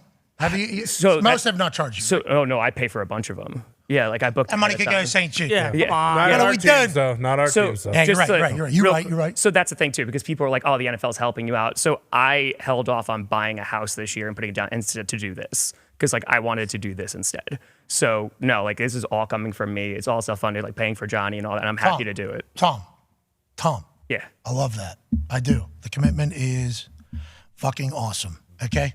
And I put all my money into this business as well. Almost went completely broke even after having a ridiculous overpaying job in the NFL. You are doing the NFL a favor here. They should be able to pay for these fucking tours. How much are the tours? I mean, it depends. So, for example, like a team that won't be named, like wanted to charge me like $400 for it. $400? There's some Washington. no, they didn't even answer my emails. But What are those? So those are full tours? Like what is Dude, there no, levels they're to like these tours? no, they're just like a normal tour. They were just like, hey, yeah, and I was like, it's just two people. Like we're doing it for St. Jude. They're like, yeah, it's like $400. So like it is what it is. Like I get it. So like we do, like I do whatever I can, and I had a budget, it's basically a down payment of a house, and we're trying to stick within that, within reason. So yeah, I mean, some of the teams have been amazing, and we've been able to go for All right, three. so this is our donation. We'd like to donate all of the tour prices to you. That's what we'd like to donate. Here we go. Appreciate you. So that money can go to somewhere else. St. Jude. See what you're saying, Jude. I appreciate you guys. No problem. I would like that to be our donation. Okay. Shouldn't have to do this. Shouldn't at all. Hey, NFL, Raj, we shouldn't have to do this. This is a painful situation. Listen, Now, great, they're all individual businesses being run by individuals, and I assume that the people that actually make decisions in some places have not even heard about this particular situation, but those people need to run this up the chain. Come on. $135,000 already raised in 13 days. That's a great cause. Yeah, man. Like we're rocking. And again, like I get it. You know, like they don't know me. They don't have to like. So for example, They the do Bengals. know you. They've seen you on the internet. The Bengals literally said like we didn't know who you were. All we saw was like the dropping elbow. Like so for example, St. Jude had no idea I was doing this. So like I just saw it call it chaotic good. Like we usually just raise a bunch of money for charity, and I just never tell them. I reach out like a month and a half later when they get the money. I'm like, hey, just making sure you got it. That's awesome. So they reached out to me. They're like, who are you and what are you doing? And I was just like, we're jumping through tables, man. Like that's it. Like we're just having a good time. AJ has a question for you, Tom. AJ. Tom, what's up? I believe you're going to be in front of the Peyton Manning statue tonight at 5:30 for a fan meetup. If I saw on your Twitter correctly, what can fans expect? I guess when they show up, what are you going to do? So that's been the thing. The first day that we were there, we were walking to Green Bay. It was Tuesday at 11 o'clock in the morning. I was like, how many people are going to show up to this thing? Because like I'll get recognized in Green Bay every now and then. I'm out of New York, so very rarely. So like maybe 12, something like that. And there was about 50 people there. There you go. Hey, here we go. Amazing. 11 o'clock on what day? It was on Tuesday, 11 o'clock in the morning. That's not easy. No. So people working jobs, other stuff. Buffalo was a game changer because there was over 150 people. The news was there. We had drones, like people like Let's came go, out dude. and like to jump through a table. And they like yesterday, I'm pretty sure in Cincy we had like 150 to 175. And I show up to the fan events and it's just like a community of football. It's a whole bunch of different fans. It's locals. And like I don't leave until everybody gets a signature or a picture, whatever they came out for, because people are flying out for this, they're driving out for this, and I feel like it's my responsibility, to give them the best time possible. That's awesome. Sounds like you're an incredible. So that's what we'll be doing. Like we'll be hanging out until that, and then we're gonna be driving 7 hours tonight to go to Memphis. So there you go. Yeah. Hey, you guys are based in Memphis? I don't think I knew that. Yeah. What a city.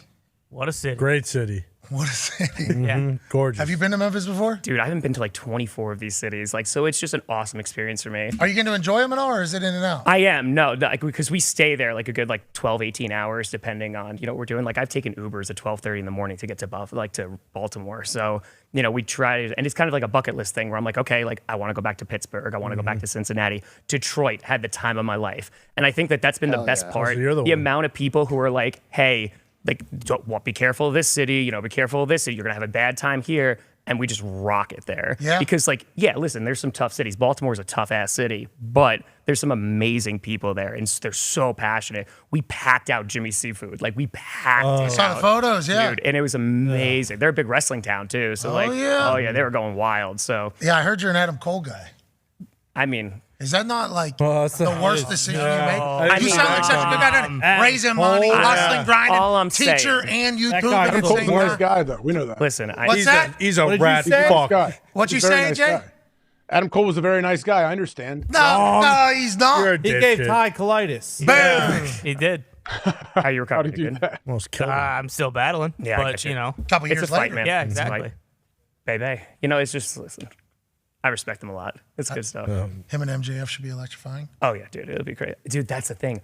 I'm so out of it. Like the smoke followed us for 3 days because we were in New York, then we were in Philly, then we were in Baltimore. Couldn't see the sky. You're Like, AQI. dude, You okay? You were breathing? I ran the Rocky Steps in it because I was like, well, listen, if I'm here, I'm running the Rocky Steps. I don't care. We ripped off the mask and we ran. So at the end of the day. Did you put AQI up there? Did you put the AQI meter whenever you run up those stairs on the video? Hell no, we just ran them. Dude, we should remember that because they were telling people, do not breathe. Oh yeah, no, I know. And you're running the steps like So I didn't want to bring people out because we want to keep people safe. So we did one in the Smart. morning before it was too terrible, and then we just canceled the one at night just because we weren't able to do it. But yeah, man, we're trying to rock, and it's just showing the best of the fan bases, the teams, the cities, and everywhere that we're going. It's all just trying to do chaotic good and spread positivity, man. That's a hell of a word there, chaotic good. Ty has a question for you. Yeah, Tom, when you go to, I don't know how many of the NFC North cities you've been to yet, but so you've been to all of them. Yep. Everyone knows you're a big Packers fan. Yeah. Have things got a little, has there been animosity there? Have been people kind of shitting on you because you're a Packers fan? Because you pull no punches when it comes to,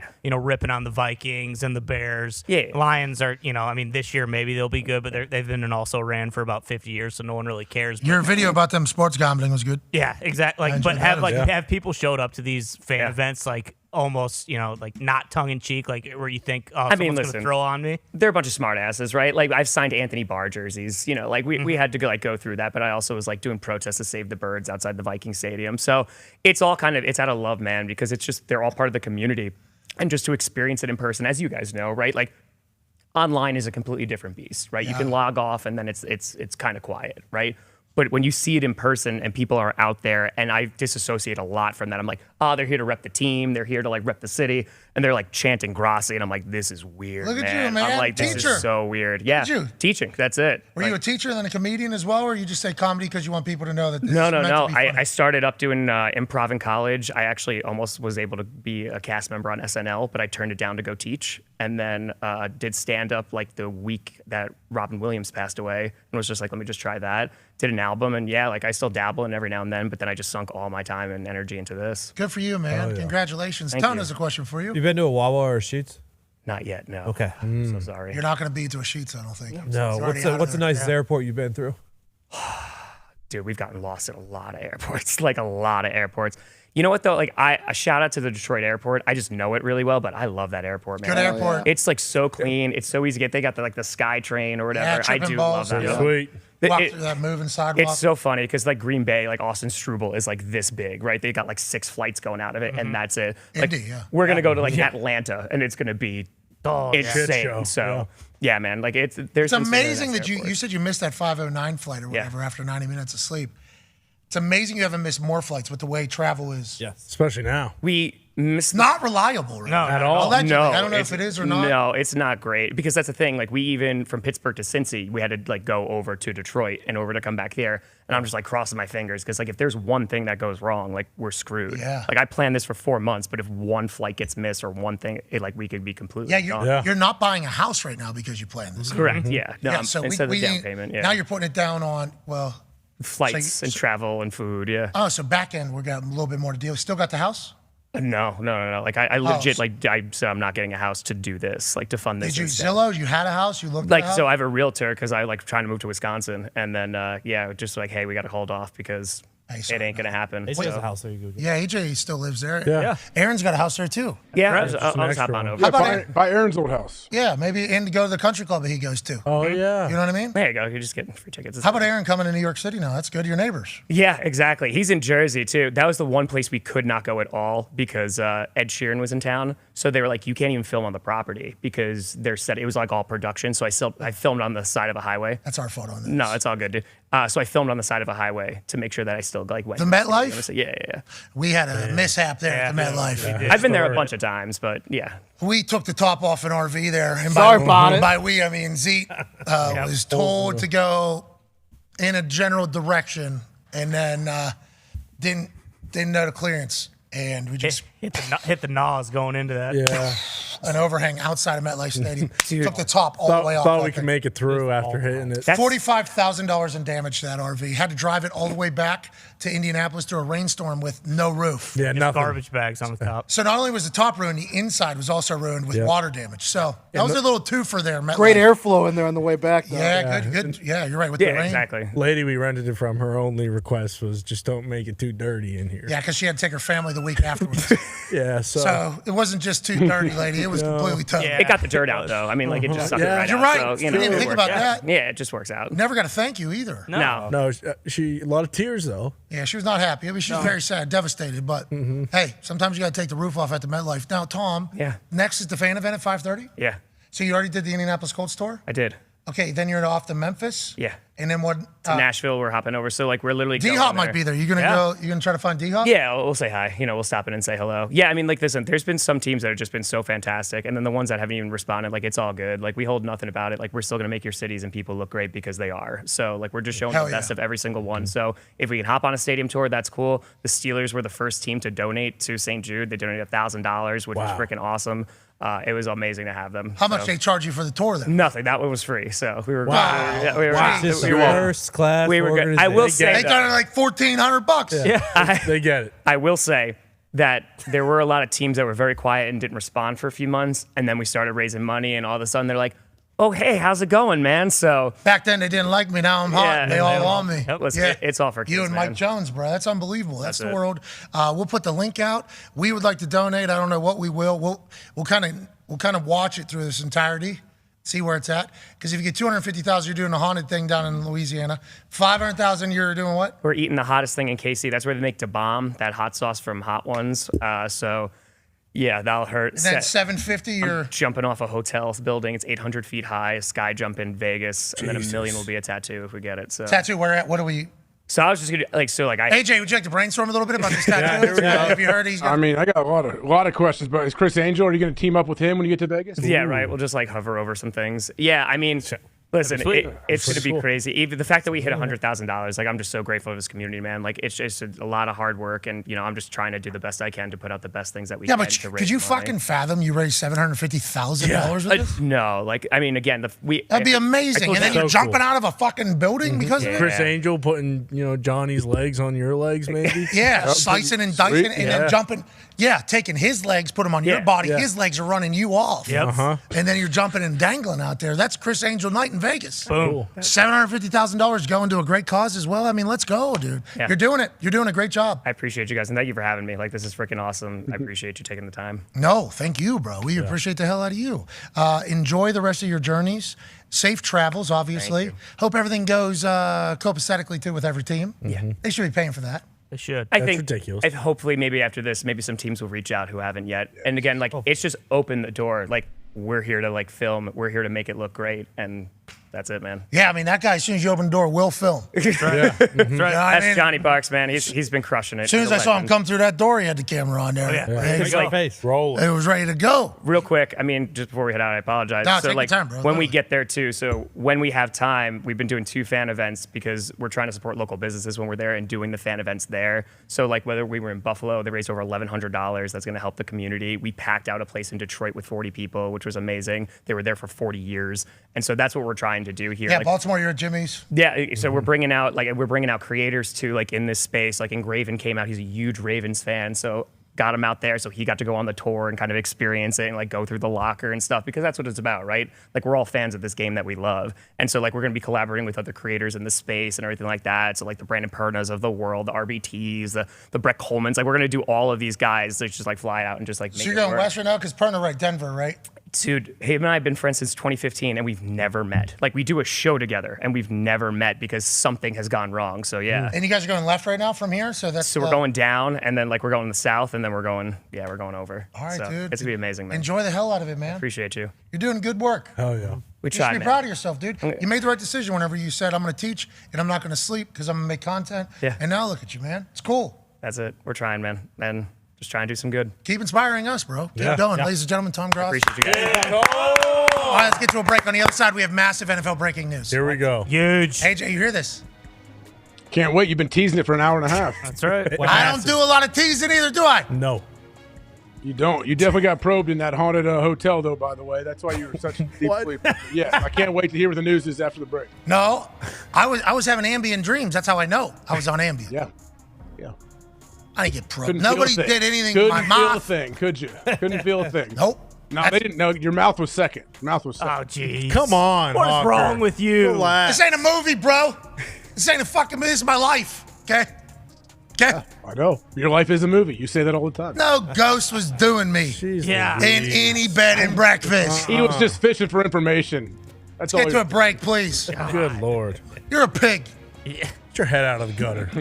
What if it was some super horny, creepy ghost? It's possible. That would be. That's such a shame. That In Florida too. They just send you the They send you the GoPro footage 9 years later. I'm Hey, deleting Pat, this is what happened. immediately. I'm deleting immediately because in my head, I had some great egg dreams. Never saw it. Woke up next morning, they had some great eggs in the basement. Oh, yeah. And I got out of there. Boom. Simple as that. Great time. I did it. How were you walking? Were you sore? You're a pig. Let's get to a break. Jeez. Tom's a big fan of yours, and then you're going to do true, that. yeah. I'm a big fan of Appreciate it, Tom's. I'm a big fan of Tom's as well. He's doing great things. It's awesome. I don't know why he's acting like this. Yeah. Tom. Yeah, now out he here knows you're being a a fucking pig. Scumbag. He is trying to show Yeah, off. be cool. Yeah. Hey, I'm a pig. AJ's a maniac. That's why we love him, though. He is a That's why maniac. we love him, though. You're right. How long you been a Packers fan your whole life? Since I was 6. My dad's a Cowboys fan, and I went into school. We were in New York, so everyone hates the Cowboys. So I literally went to school and heard that the Cowboys lost to the Packers. So I went home and I was like, Dad, I'm a Packers fan. 26 years. Just Spite team. Love Hell it. yeah, man. Hell yeah. Hell yeah. All right, we got massive breaking news on the other side, AJ. Hope you're happy about it. Be a friend, tell a friend something nice, and donate. Help this man on his journey to not only make the world a better place, but also the NFL a much better league with his content. We appreciate you. Be a friend, tell a friend something nice. Take 5. 5.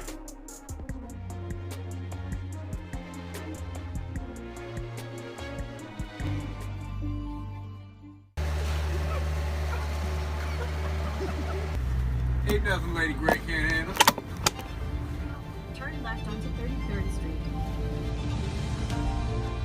They said to come to the loading dock. Yeah, they want to set up a shot, so they're going to come out with cameras and like show that we're tailgating. Tailgate spot. U-turn? Is that what he's saying? We're just doing a U-turn. Want to move up?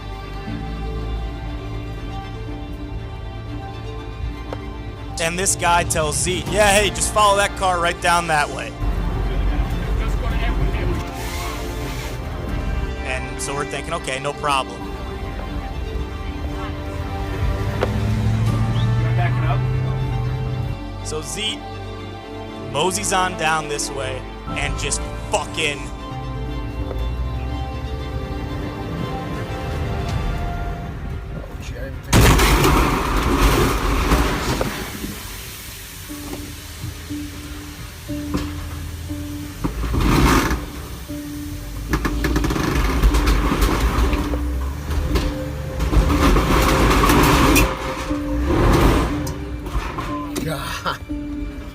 Jesus Christ. I think it's stuck.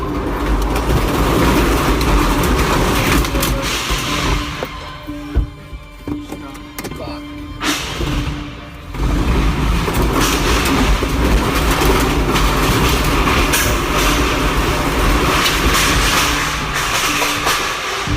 Like I fucking told you guys. Like, come on, dude.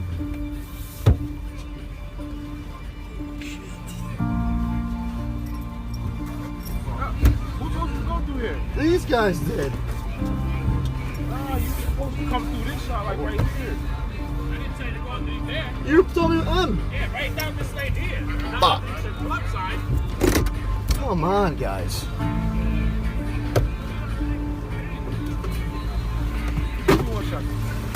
Fucking A. I'll be looking out there. Oh, fuck. So what you just heard was a RV that was clearly too tall for an awning that was hanging over. And Zito was going so fast in that the entire RV ended up under the awning. Yep. And it wasn't until they were all the way under that Zito said, "Oh, I think we're stuck." And at that moment, he puts it in reverse and rides back through all of it. And that's what the piercing sound of metal that you heard ripping through.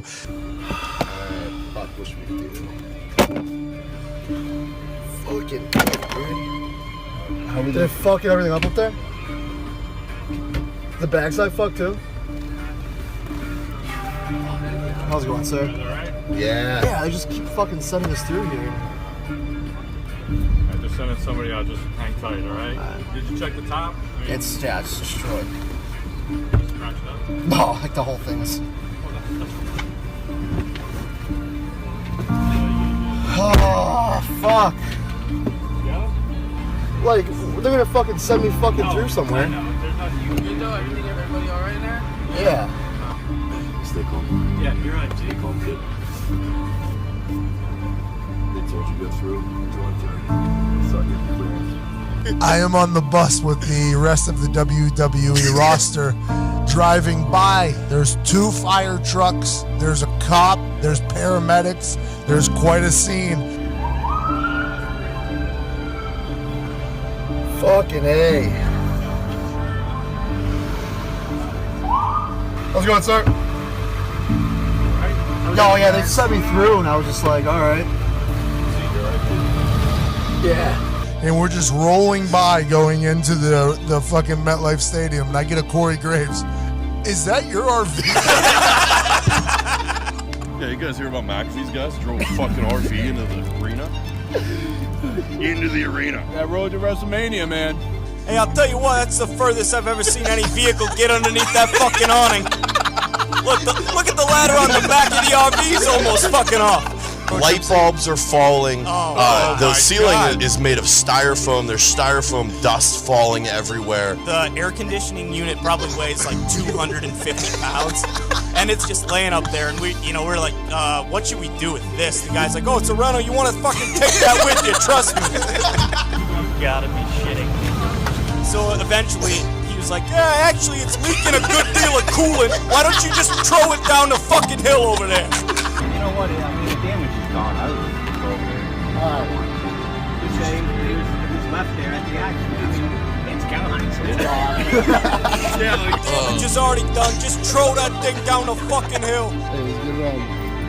It was a good run. So we thought you were going to fire us all, going to be so pissed. And then we look at the group chat, and you say, boys, the hashtag road to WrestleMania is not always a smooth one.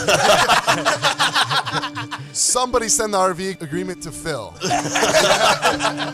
And then in all caps, with a quote, we took the roof off at the MetLife.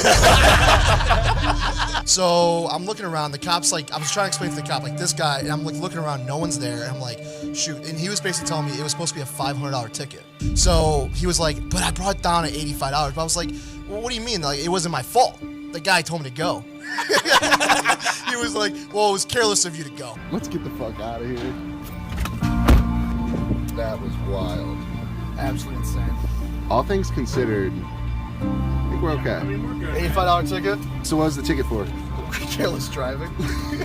And I was like, is it careless fucking instructions? I think it's low enough now if you want to make those. Go, go, go. Hey, we're good. Appreciate you guys.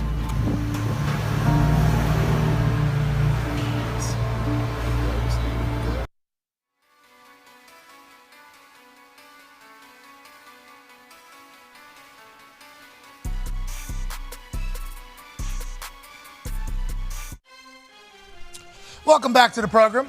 Today's show is brought to you by SeatGeek, and we are only 87 days till NFL football. And this is a reminder that the best ticket app on planet Earth and the moon is keeping the link to get 15% off all NFL tickets live for the rest of the offseason. No code, just click the link in the description right here at YouTube, and 15% will be auto-applied to your purchase whenever you're checking out. If you do recall SeatGeek, the reason why they're the greatest ticket buying app on planet Earth and the moon is because if there was any events to be held on the moon, people would buy their tickets to it through SeatGeek, because SeatGeek is the greatest ticket buying app. They actually scan the entire internet and let you know whether or not you're getting fucked on the ticket that you're purchasing from their app. There's a little red dot that says, don't do this is it. a bad price ticket right here. There's a yellow one that says, like, if you got it. And green's like, oh, yeah. Oh. And then the green is like, hey, this is a good ticket at a good price if you're comparing to everybody. They look out for you, and you'll never get catfished, and they have tickets to everything. 15% off all NFL tickets. Father's Day is coming up. Right. Click the link in the description. We appreciate SeatGeek. Now, ladies and gentlemen, welcome back to the program. It is Monday, June 12th, 2023. In this sports program is about to have a moment that we've never had before, AJ Hawk. What would that be? We're about to break some news. Yep.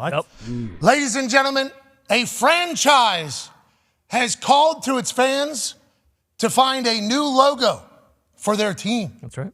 That team being the Cleveland Browns. Cleveland Browns said we need a new dog logo.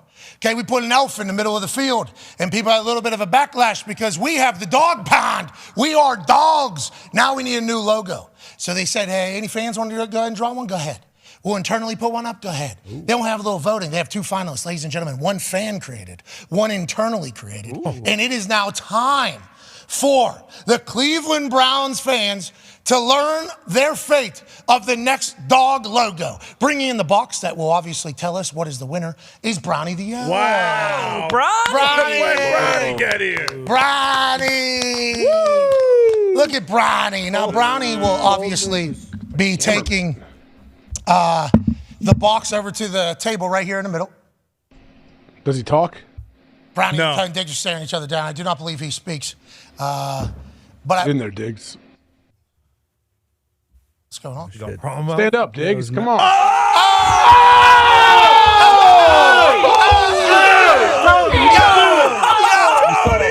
Tone, what are you doing? Oh, I thought he was going to do it to him again. Should have done it to him again, Brownie. Oh, no. Holy shit, Brownie. Brownie, if we knew you were going to do that, Brownie, I think if we all knew you were going to do that, I don't know if they'd be voting on a new logo to potentially replace you on the middle of the field. Now, that'll be voted on at a later date. We do know that this logo will go into circulation, though, for the Cleveland Browns as their dog logo. Ladies and gentlemen, let's unveil the proper new dog logo. Here we go. Drum roll, please.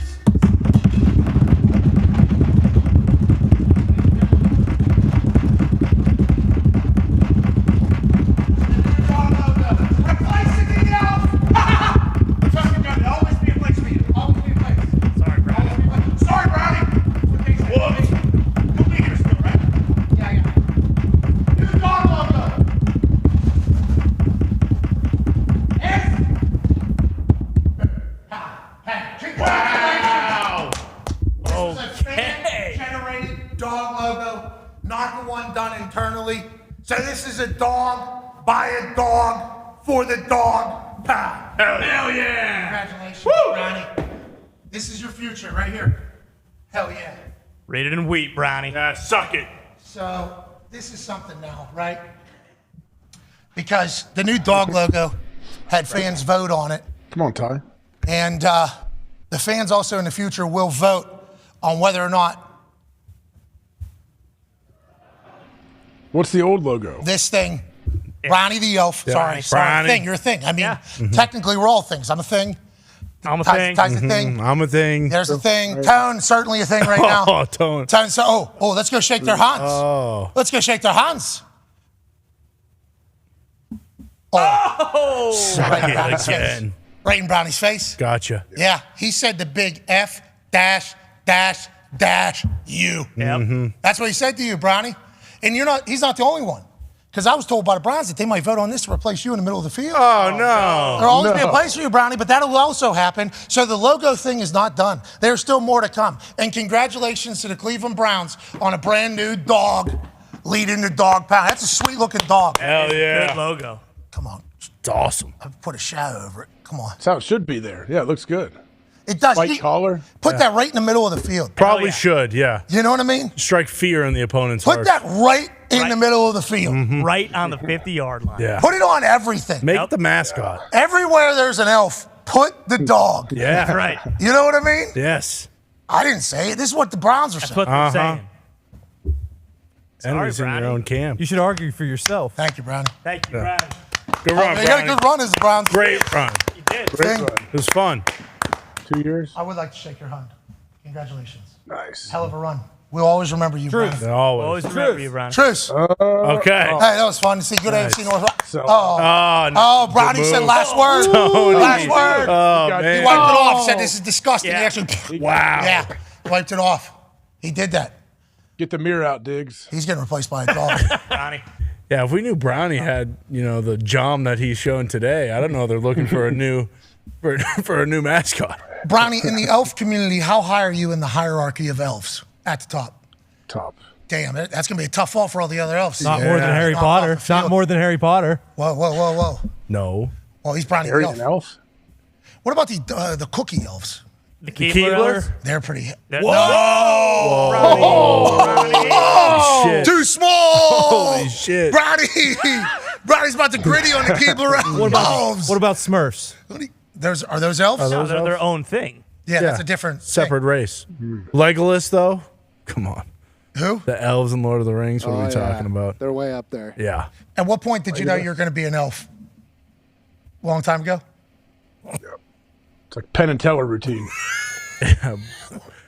What's your favorite food? What do you like to eat? What do you like to? What does a Brownie the elf eat? If you had to guess. Yeah. Poop. What do you eat? I don't know. What do you do? Brownies. What is it? Can you do a little?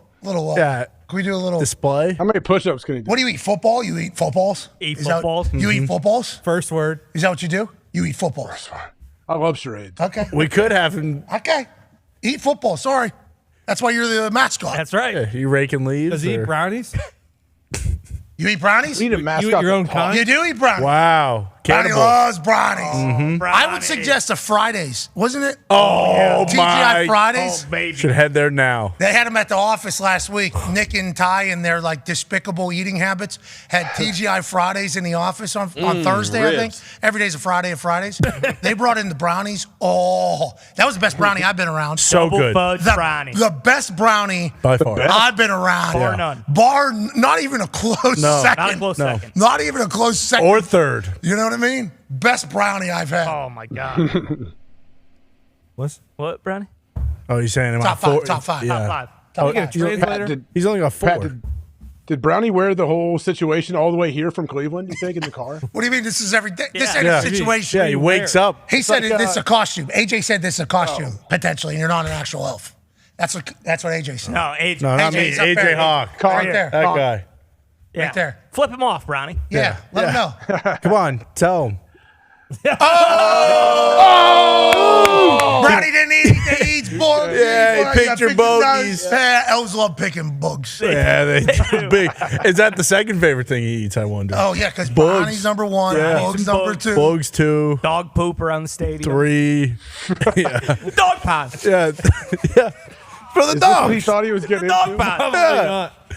Nothing wrong with it. This guy beat me in a wrestling match during their draft thing. Yeah. That's Or right. during their schedule release thing. Yeah. Called me one-trick pony, this guy.